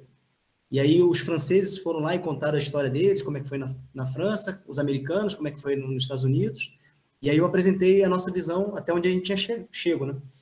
E essa pergunta já me fazem desde 2012. Vamos criar uma força espacial? Vamos criar um departamento de espaço? E de 2012, 13, 14, era claro que não, porque a decisão que o militar mais experiente na área espacial ele respondia era um major poderia responder, um coronel poderia responder. E essa questão ela foi aumentando em complexidade. Então, hoje eu vejo lá um brigadeiro 3 estrelas, que é o chefe de Estado-Maior conjunto, e o chefe do COP, que é um 2 estrelas, eu já vejo que eles precisam de uma força política maior para poder definir os próximos passos no espaço. O próximo passo no espaço. Por exemplo, recurso, a gente ainda tem um 4 estrelas que é o nosso chefe lá. Então, a gente já tem que convencê-lo. Mas era ideal que tivesse um 4 estrelas só de espaço, porque aí você não precisa convencê-lo, ele já tem o dinheiro na mão. Então, quando a gente vai subindo politicamente o decisor, a gente vai aumentando também o orçamento dessa pasta. Então, hoje a gente já está nesse nível, assim, 3 estrelas já é insuficiente, talvez um 4 estrelas só pensando em espaço seja suficiente. Mas nesse seminário a gente discutiu isso, apresentou as ideias, mas não concluiu ainda, né? Não há estudo de Estado-Maior hoje que defina a criação de uma força espacial. O espaço, cada dia ele ganha mais importância. Uma coisa que eu não falei com a professora, que eu queria falar para a professora Liana, né, que é o nosso segredo do nosso sucesso no COP, é trabalhar militar e civil na mesma sala, com o mesmo assunto, discutindo como é que vai ser melhor. A gente tem uma manobra agora, às 7 horas da noite, a gente vai manobrar o SGDC. Então, você entra eu, o Fernando, conversa, a Márcia fala como é que... civil e militar o tempo todo trabalhando junto, e aí o satélite ele provê 150 enlaces militares, 15 mil enlaces civis, mas é o mesmo satélite, o mesmo assunto. Aí, quando alguém tem que tirar o recurso, ele está tirando de um monte de gente, está tirando o apoio. Então, é meio que inquestionável o recurso que vai para o COP, o recurso que vai para o SGDC, que apoia diversas coisas. É inquestionável.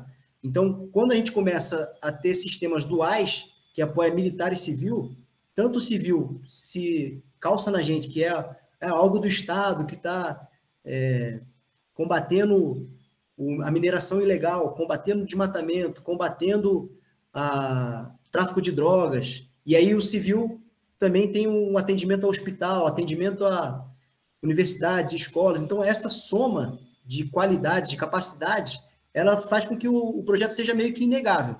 Então, hoje, quando eu trabalho um projeto, eu sempre penso em atender civil e militar, que aí faz com que ganhe mais robustez. Mas eu fugi da sua pergunta. Então, criar uma força espacial, os oficiais generais da Força Aérea ainda não pensam nisso, não colocam isso como uma meta, e sempre estudam e revisitam esse assunto, porque a qualquer momento pode ser que seja. Vire um 4 estrelas, um comando de oficial 4 estrelas, com a estrutura com 2, 3 estrelas e brigadeiros embaixo, e aí cria o quadro dentro da força com distintivo. Então, isso pode acontecer a qualquer momento. Mas não aconteceu ainda, mas pode acontecer a qualquer momento, e não será muito longe, não. Menos de 10 anos a gente vai ter essa necessidade, né? Mas, como eu disse, em 2012, 13, era um coronel que decidia tudo. Hoje a gente já vê um 3 estrelas com um pouco de dificuldade. Então, em breve, mais uns menos de 10 anos, a gente vai ter uma Força Espacial Brasileira, sim. Obrigado, coronel. Eu agradeço. Legal, muito bem. Obrigado, Christian, pela pergunta. Passo a palavra agora para o Luiz Felipe. Luiz, à vontade. Olá, boa tarde. Obrigado, Felipe, pela apresentação. Eu sou Luiz Felipe Pini, eu atuei 10 anos no setor aeroespacial aqui em São José dos Campos e hoje em dia eu trabalho na ATEC, é uma empresa de sistemas críticos do grupo Embraer. A ATEC que fornece sistemas de controle de tráfego aéreo no Brasil e exporta alguns dos sistemas. E uma curiosidade, a gente devia estar na França na mesma época, na época do SGDC em 2016, eu estava lá fazendo um programa de transferência de tecnologia pela Fibra Forte, onde a gente fez um subsistema de propulsão na época. Então, a gente deve ter se cruzado lá em Cannes em alguns momentos na Thales. A pergunta que eu tinha para fazer é aquela sala que você mostrou do SDA, a gente, assim, por similaridade, os nossos sistemas de controle da ATEC que a gente fornece têm salas, assim, layouts muito parecidos. Então, eu fiquei com a curiosidade, quem forneceu aquele sistema para vocês? Eu não sei se você pode compartilhar isso. Foi uma empresa nacional? Foi desenvolvido dentro da FAB? Como que foi o sistema que é usado dentro do SDA? Obrigado. Isso você acabou de descobrir uma dor nossa, né? Que a gente tem os caras especialistas em espaço, em dinâmica de voo, e aí eu fico muito bravo com eles lá, porque eles ficam 80% discutindo assunto de TI. De como apresentar, qual tamanho, o que é verde, vermelho, amarelo e laranja. Eles ficam perdendo tempo com isso. Não, vocês são de dinâmica de voo. Vocês tinham que ter um engenheiro de computação aqui para vocês passarem para ele essa necessidade e tal. E se isso fosse uma empresa, também não vejo nenhum problema. Altamente especializado em como apresentar os indicadores e quais seriam os melhores indicadores. Mas aí, Felipe, eu coloco que isso não é uma necessidade só da parte espacial, é aeroespacial. E esses indicadores, eles vão mudando. Eu acho que isso não deveria ser só um sistema que você me entrega, mas deveria ser um sistema que você pudesse constantemente estar alterando, evoluindo ele constantemente, semanalmente. Assim como os que a ATEC fornece para a aeronáutica e para o Departamento de Controle Aéreo Nacional. Mas eu ainda critico mais, porque a gente está pronto para o dia a dia. Mas, por exemplo, caiu um avião agora no meio do mar, indo para a França. A gente precisaria de novas telas, e eu precisaria que você tivesse esse pronto atendimento de estar lá e questionando, assim, o que eu posso oferecer melhor? Não, vamos fechar aqui, o avião vai ser verde, o outro vai ser... Sabe, isso aí alterar junto com o nosso dia a dia, com a nossa necessidade. Porque eu falei o avião que caiu na França, já aconteceu. Um avião que caiu lá em Cachimbo, que colidiu um com o outro, isso já aconteceu. Mas vai acontecer um negócio diferente, uma inundação em algum lugar, que na hora a gente vai ter necessidade de ferramentas que elas nunca estão disponíveis. Porque é sempre eu demoro 1 ano, 2 anos para fazer um processo licitatório, para comprar, para melhorar. Então, esses processos hoje, eles já não estão acompanhando a dinâmica do dia a dia das coisas. Então, a gente precisava fazer.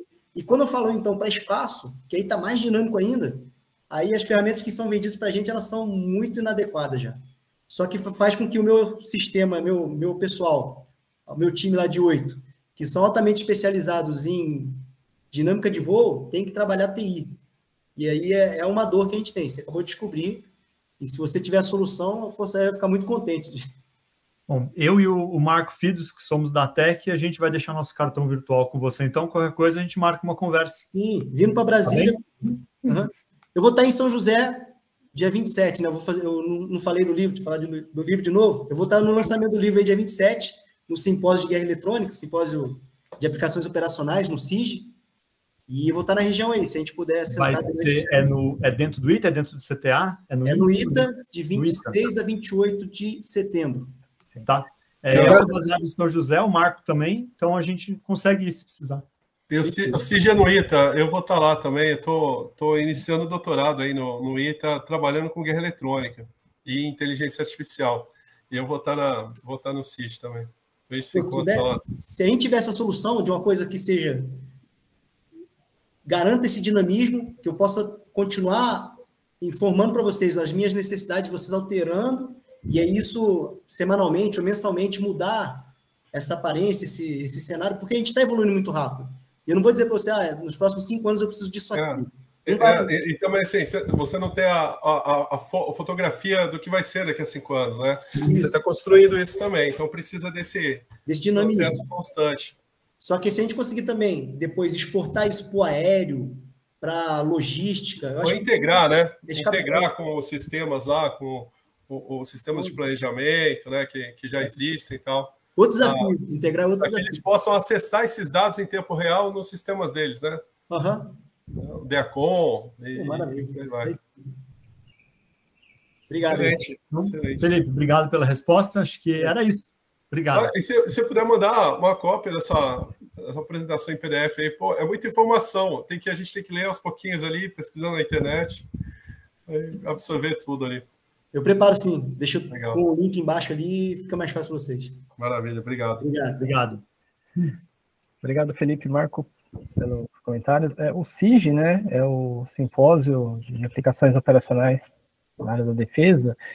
Só para quem não conhece, ele acontece no ITA anualmente e a inscrição dele é gratuita. Então, nós temos várias apresentações, né, apresentações de trabalhos bem interessantes. Eu deixei o link aqui no chat, então quem tiver interesse pode entrar lá, fazer a inscrição. Aí tem a data lá certinho. Só quem é estrangeiro que daí é um pouco mais complicado, né? Porque daí estrangeiro, como o ITA está dentro de uma base militar, que é o DCTA, e daí precisa pedir uma autorização com meio de antecedência aí, todo um trâmite para poder entrar estrangeiro lá na base. Mas para quem é brasileiro, né, não tem problema. Com relação ao livro, né, tem gente perguntando aqui se vai ter lançamento do livro em Natal.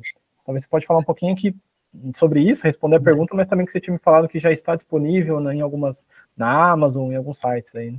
Sim. O livro ele foi editado pela editora Dialética, então no site da editora Dialética, o Emprego Militar do Espaço, está disponível lá. E a gente também tem na Amazon, na Magalu, no Submarino, então as maiores redes de livraria do Brasil têm esse livro à disposição.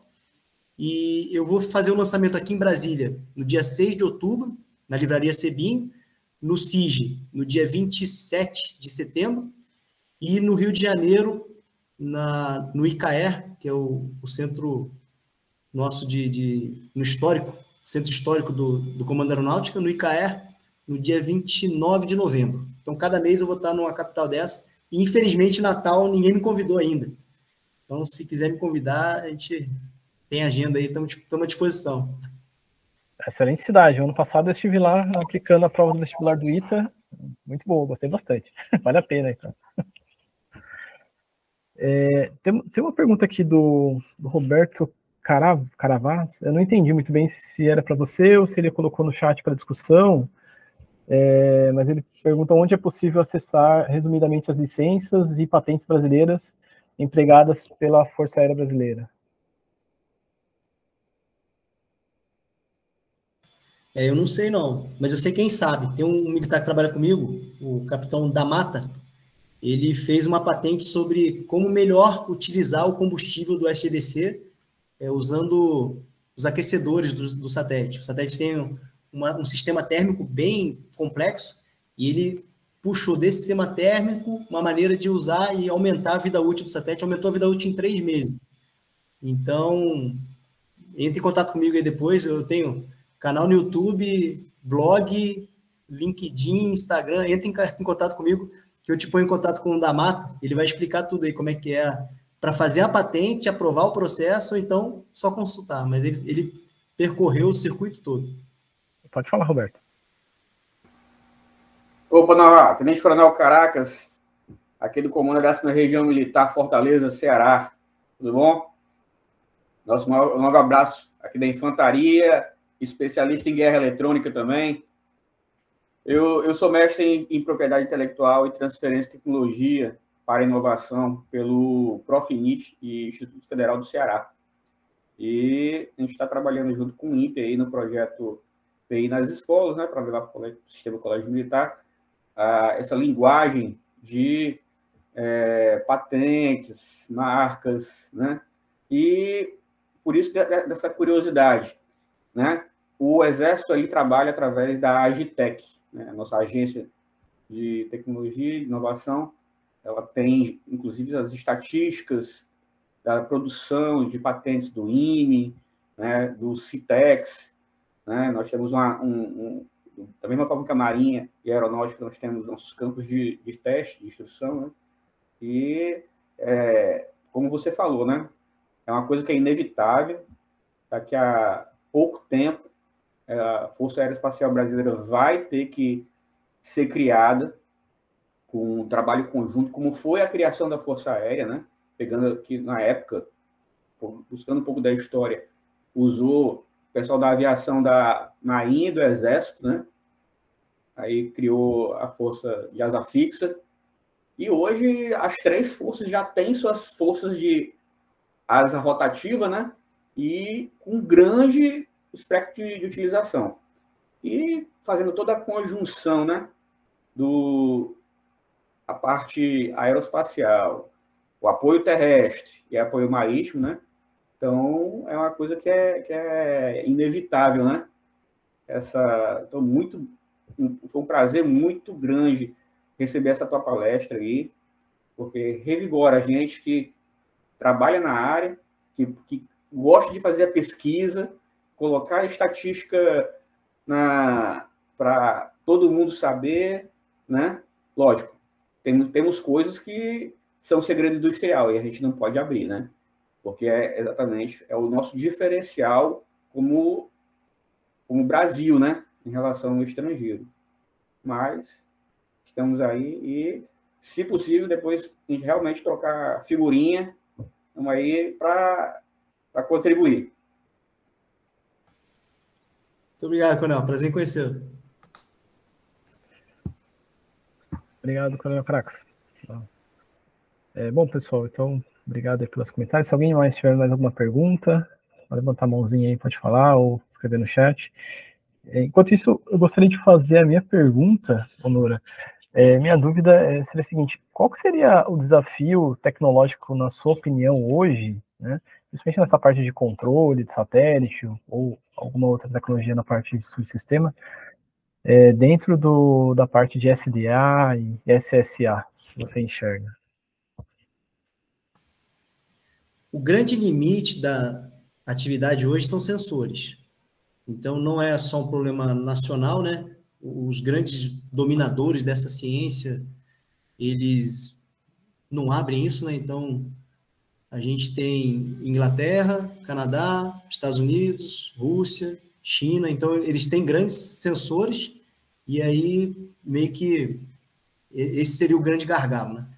Mas eu vejo um grande potencial, tanto em São José dos Campos como Campinas, para poder olhar para o espaço com os radares que são desenvolvidos para controle de tráfego aéreo. Então, a gente já incomodou algumas empresas, tem como olhar para cima? Então, essa encomenda tecnológica, ela deve vir para esse tipo de questionamento. Então, hoje o gargalo tecnológico são sensores, mas eu nunca vi no Brasil nenhuma proposta. Eu vi já muito de radar de aeronave, radar de controle de tráfego aéreo, e nada de radar para detectar satélite. Eles são diferentes, mas não são mais difíceis. Então, a gente está com essa intenção de suscitar isso. Outro sensor que é bastante fácil de construir e ter um resultado rápido são telescópios pequenos, do tamanho menores que um fogão, assim, onde eles olham para cima e tudo que passar ali em cima, durante a noite, ele vai gerando informação e vai informando essa grande rede, né? E aí a própria rede tem o catálogo, ela faz uma correlação do catálogo com o que passou e dá mais precisão à rede toda. Então, acho que também deveria ter no Brasil uma empresa preocupada com isso. Talvez se não tivesse o sensor nacional, mas que ela fizesse a integração, como a Embraer faz, né, com o avião, né? Faz a integração daqueles sensores e gera o produto no final. Ela vai ter muito lucro para vender esse tipo de telescópio para a universidade e não é um desafio tecnológico muito grande. Então, sensores, acho que seria o principal. Ferramenta é bem comum e as ferramentas elas vão evoluindo, né? Então, a gente está muito baseado aqui numa tecnologia, mas a gente já tem dentro do nosso centro gente que fez essas ferramentas computacionais lá no centro e poderiam usar e substituir essas ferramentas de empresa com muita facilidade. Obrigado pela pergunta. Perfeito, Nora. Muito obrigado aí pela resposta, muito claro. Eu tenho um mestrando, talvez você conheça, o capitão Carlos Eduardo Amaral, que atualmente é o chefe do Centro Espacial ITA, né? A dissertação de mestrado dele é voltada nessa parte de SSA. Nós estamos com alguns telescópios, um projeto também em parceria com vocês aí, e a expectativa é que dê bons resultados aí no futuro desse projeto. Inclusive, já deixo aqui aberto também, né, nosso interesse de estreitar esses laços de pesquisa, né, com o COP, né, com o seu grupo aí também.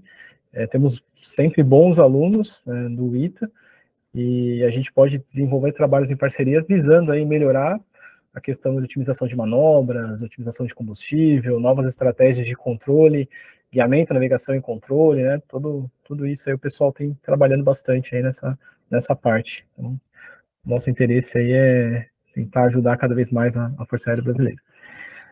Tem a pergunta aqui do Ariton: como é que o CEA pode colaborar nesse cenário de SSA?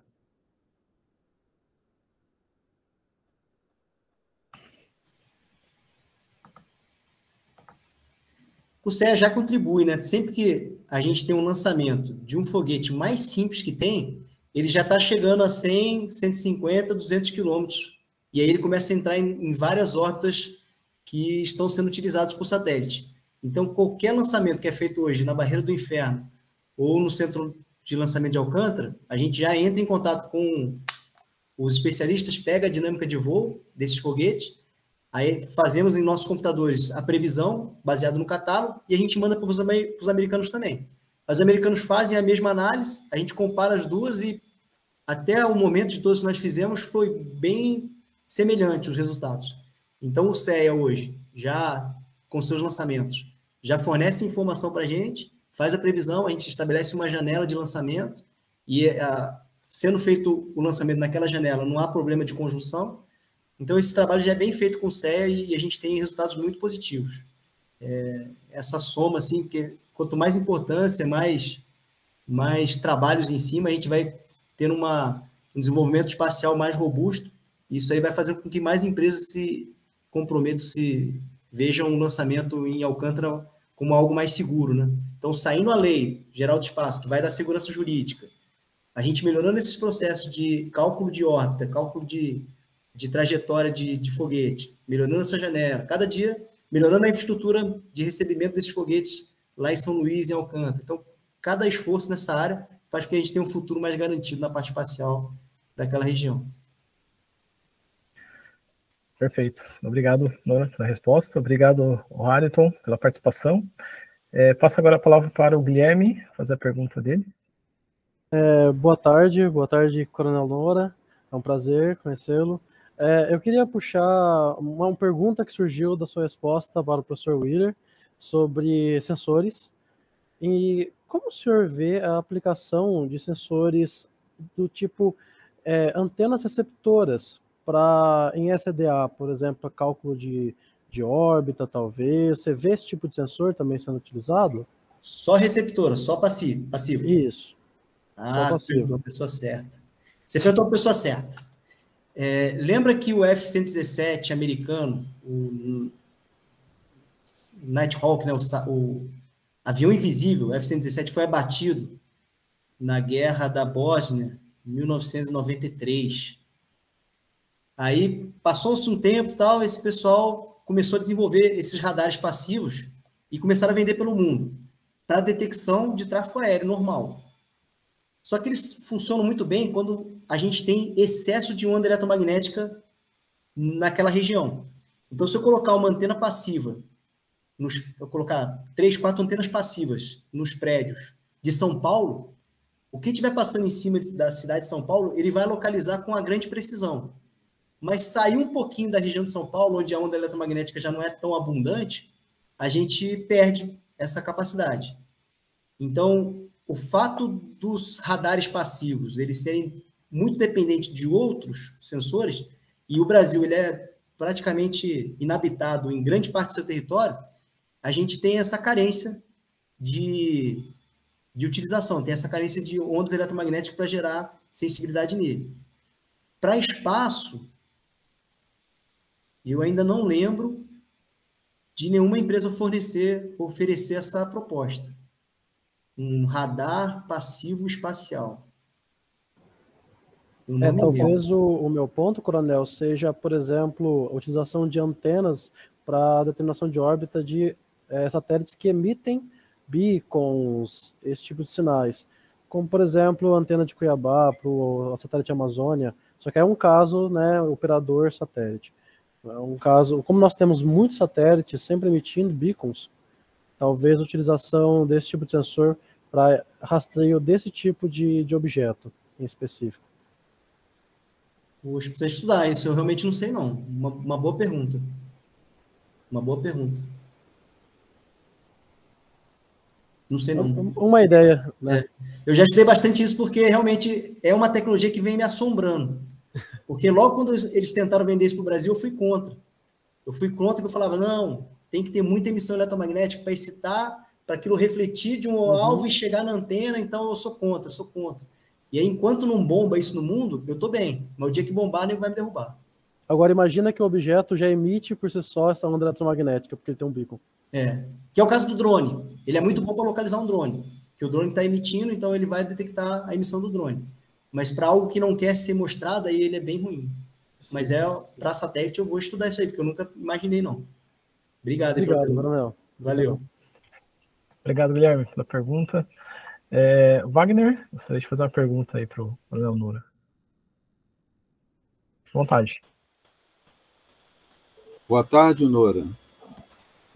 Prazer muito grande em ter tido a oportunidade de ouvir essa sua apresentação, porque foi uma oportunidade de me atualizar, né, com relação aos desenvolvimentos que estão ocorrendo no momento na Força Aérea, né, e essa equipe de altíssimo nível que está à frente de tudo isso e que, com certeza, com muita garra, vai conduzir todos esses desafios, né, que nós encontramos constantemente nessa nossa jornada, né, e você, como excelente oficial, com certeza vai estar à frente e vai liderar bastante esse grupo aí. A minha pergunta com relação ao que foi dito seria com relação à segurança que a nossa rede de controle desses satélites tem. O que está sendo implementado para que, independente de uma interferência diretamente no satélite, né, nós possamos ter uma segurança no sistema de controle dos mesmos.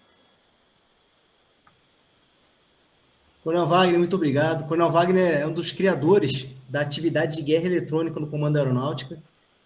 Enquanto todo mundo se questionava ainda como decolar, pousava, o coronel já estava lá na frente, imaginando como é que detectava um radar, como é que o radar era detectado pela aeronave, como a parte de RWS, RCS. Então, como eu trabalhei no Estado-Maior, quando o coronel veio da Inglaterra, com as apostilas do curso de guerra eletrônica de lá, aí estava no EMAERA, eles iam jogar fora. Eu peguei todas as apostilas, trouxe aqui para casa, um dia vai estar no museu. Essa apostila. O primeiro contato da Força Aérea com guerra eletrônica. Então está aqui guardado. E aí, eu até lancei um vídeo semana passada no meu canal que falava sobre o Racasset. A gente já está no Racasset 4. É uma competição que a Força Espacial Americana ela criou para suscitar o questionamento sobre a segurança das plataformas espaciais na área cibernética. E o foco dessa última, é realmente assim, avaliar o quanto os protocolos americanos estavam seguros contra a invasão, um ato nocivo da Rússia ou da China. Eles nem fingem nada, eles falam isso no prospecto, no material de divulgação do Raqqa 7.4, como é que seria, qual seria a intenção? Proteger os assets, os meios da Força Espacial Americana contra ataques russos e chineses. E, para isso, no Raqqa 7, 1, 2 e 3, eles colocavam dentro de uma sala com ar-condicionado, um satélite com radares, com onda eletromagnética, conversando o satélite como se fosse um centro de solo. E agora, no 4, eles lançaram um satélite, e esse satélite é um satélite 3U, é um satélite pequeno, e esse satélite está girando em volta da Terra, e o centro de controle entra em contato com ele, e eles tinham que invadir esse satélite, nessa competição Raqqa 7.4. O time campeão, né, que foi agora no dia 13 de agosto que acabou, foi o Macaroni, e no meio do Raqqa, tem o Raqqa, Macaroni, tem o Raqqa no meio da palavra Macaroni. Foi o grupo italiano, eles conseguiram desenvolver e mais longe nessa invasão do satélite, eram 9 desafios, onde 2 desafios era invadir o centro de controle e os outros 7 eram invadir o satélite. Tinham vários níveis. Aí o Macaroni italiano foi quem competiu e ganhou. Foram 720 times e não tinha nenhum brasileiro, infelizmente, mas eu vejo que o americano tem. Eu peguei um capítulo do livro só sobre a guerra cibernética. E eu suscito muito sobre a segurança cibernética do nosso centro. A gente tem a qualidade de ter militares do ITA, do IME, da Universidade de Pernambuco e das melhores universidades do Brasil cuidando da nossa rede do centro. E a maioria deles fez curso de guerra cibernética no Exército.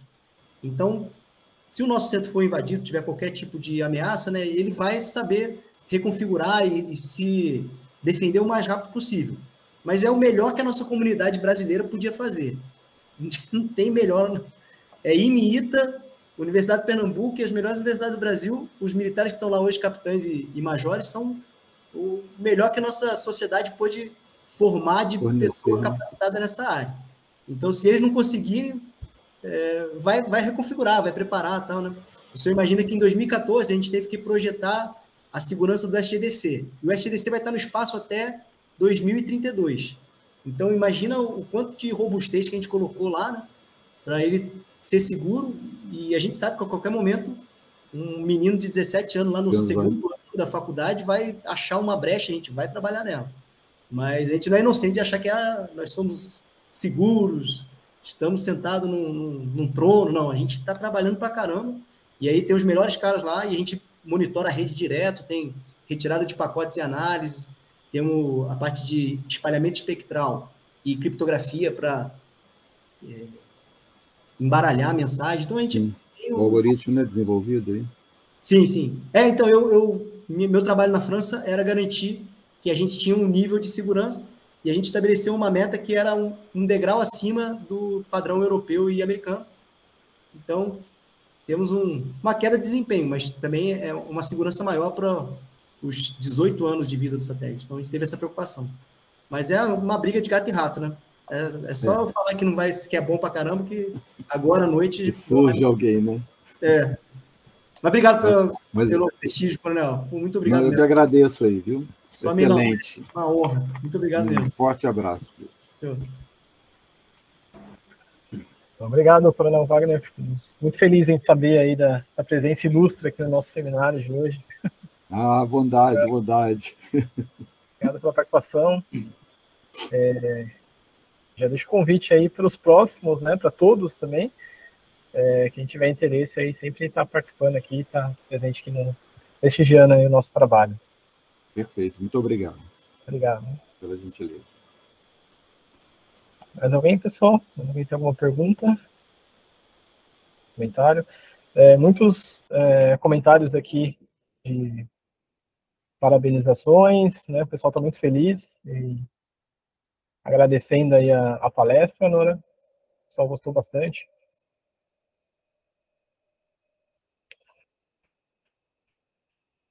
Então, acho que a gente pode estar encerrando, né, por hoje. lembro novamente que esse vídeo ele vai ficar disponível no nosso canal no YouTube, lá no grupo do E2Moc. A professora Eliana colocou o link aí no chat. Depois de alguns dias, né, a gente vai fazer o processo de edição, mas daí ele vai estar disponível para quem quiser assistir ou compartilhar com mais alguém. Então, por fim, eu gostaria de agradecer novamente ao Coronel Nora pela disponibilidade, para estar aqui divulgando o seu trabalho. Foi uma excelente aula, apresentação para a gente. Muito bom mesmo. Então, obrigado, Nora, e obrigado a todos também por estar aqui prestigiando nosso trabalho. Nora, se quiser falar comentários finais, umas palavras. Sim, senhor. Professor William, muito obrigado. Obrigado também ao comandante Márcio Costa pela oportunidade, a Thaís também que estava presente aí. Continuo à disposição dos senhores, tanto no canal, quanto no blog, quanto nas minhas redes sociais. É um prazer enorme. Eu me sinto muito honrado em poder trabalhar com os senhores, ter a satisfação de voltar ao ITA dessa forma que seja, mas que meu coração sempre ficou aí, nunca mais saiu. Foi o momento mais feliz da minha vida e eu continuo com essa garra, com essa vontade de contribuir. Contem comigo. Um forte abraço e muito obrigado. Obrigado, pessoal. Bom final de semana a todos aí. Conto com vocês aí. Espero vocês na próxima edição. Um grande abraço. Boa tarde, bom final de semana. Até mais, boa tarde a todos. Tchau, gente. Bom final de semana. Tchau, tchau. Bom final de semana.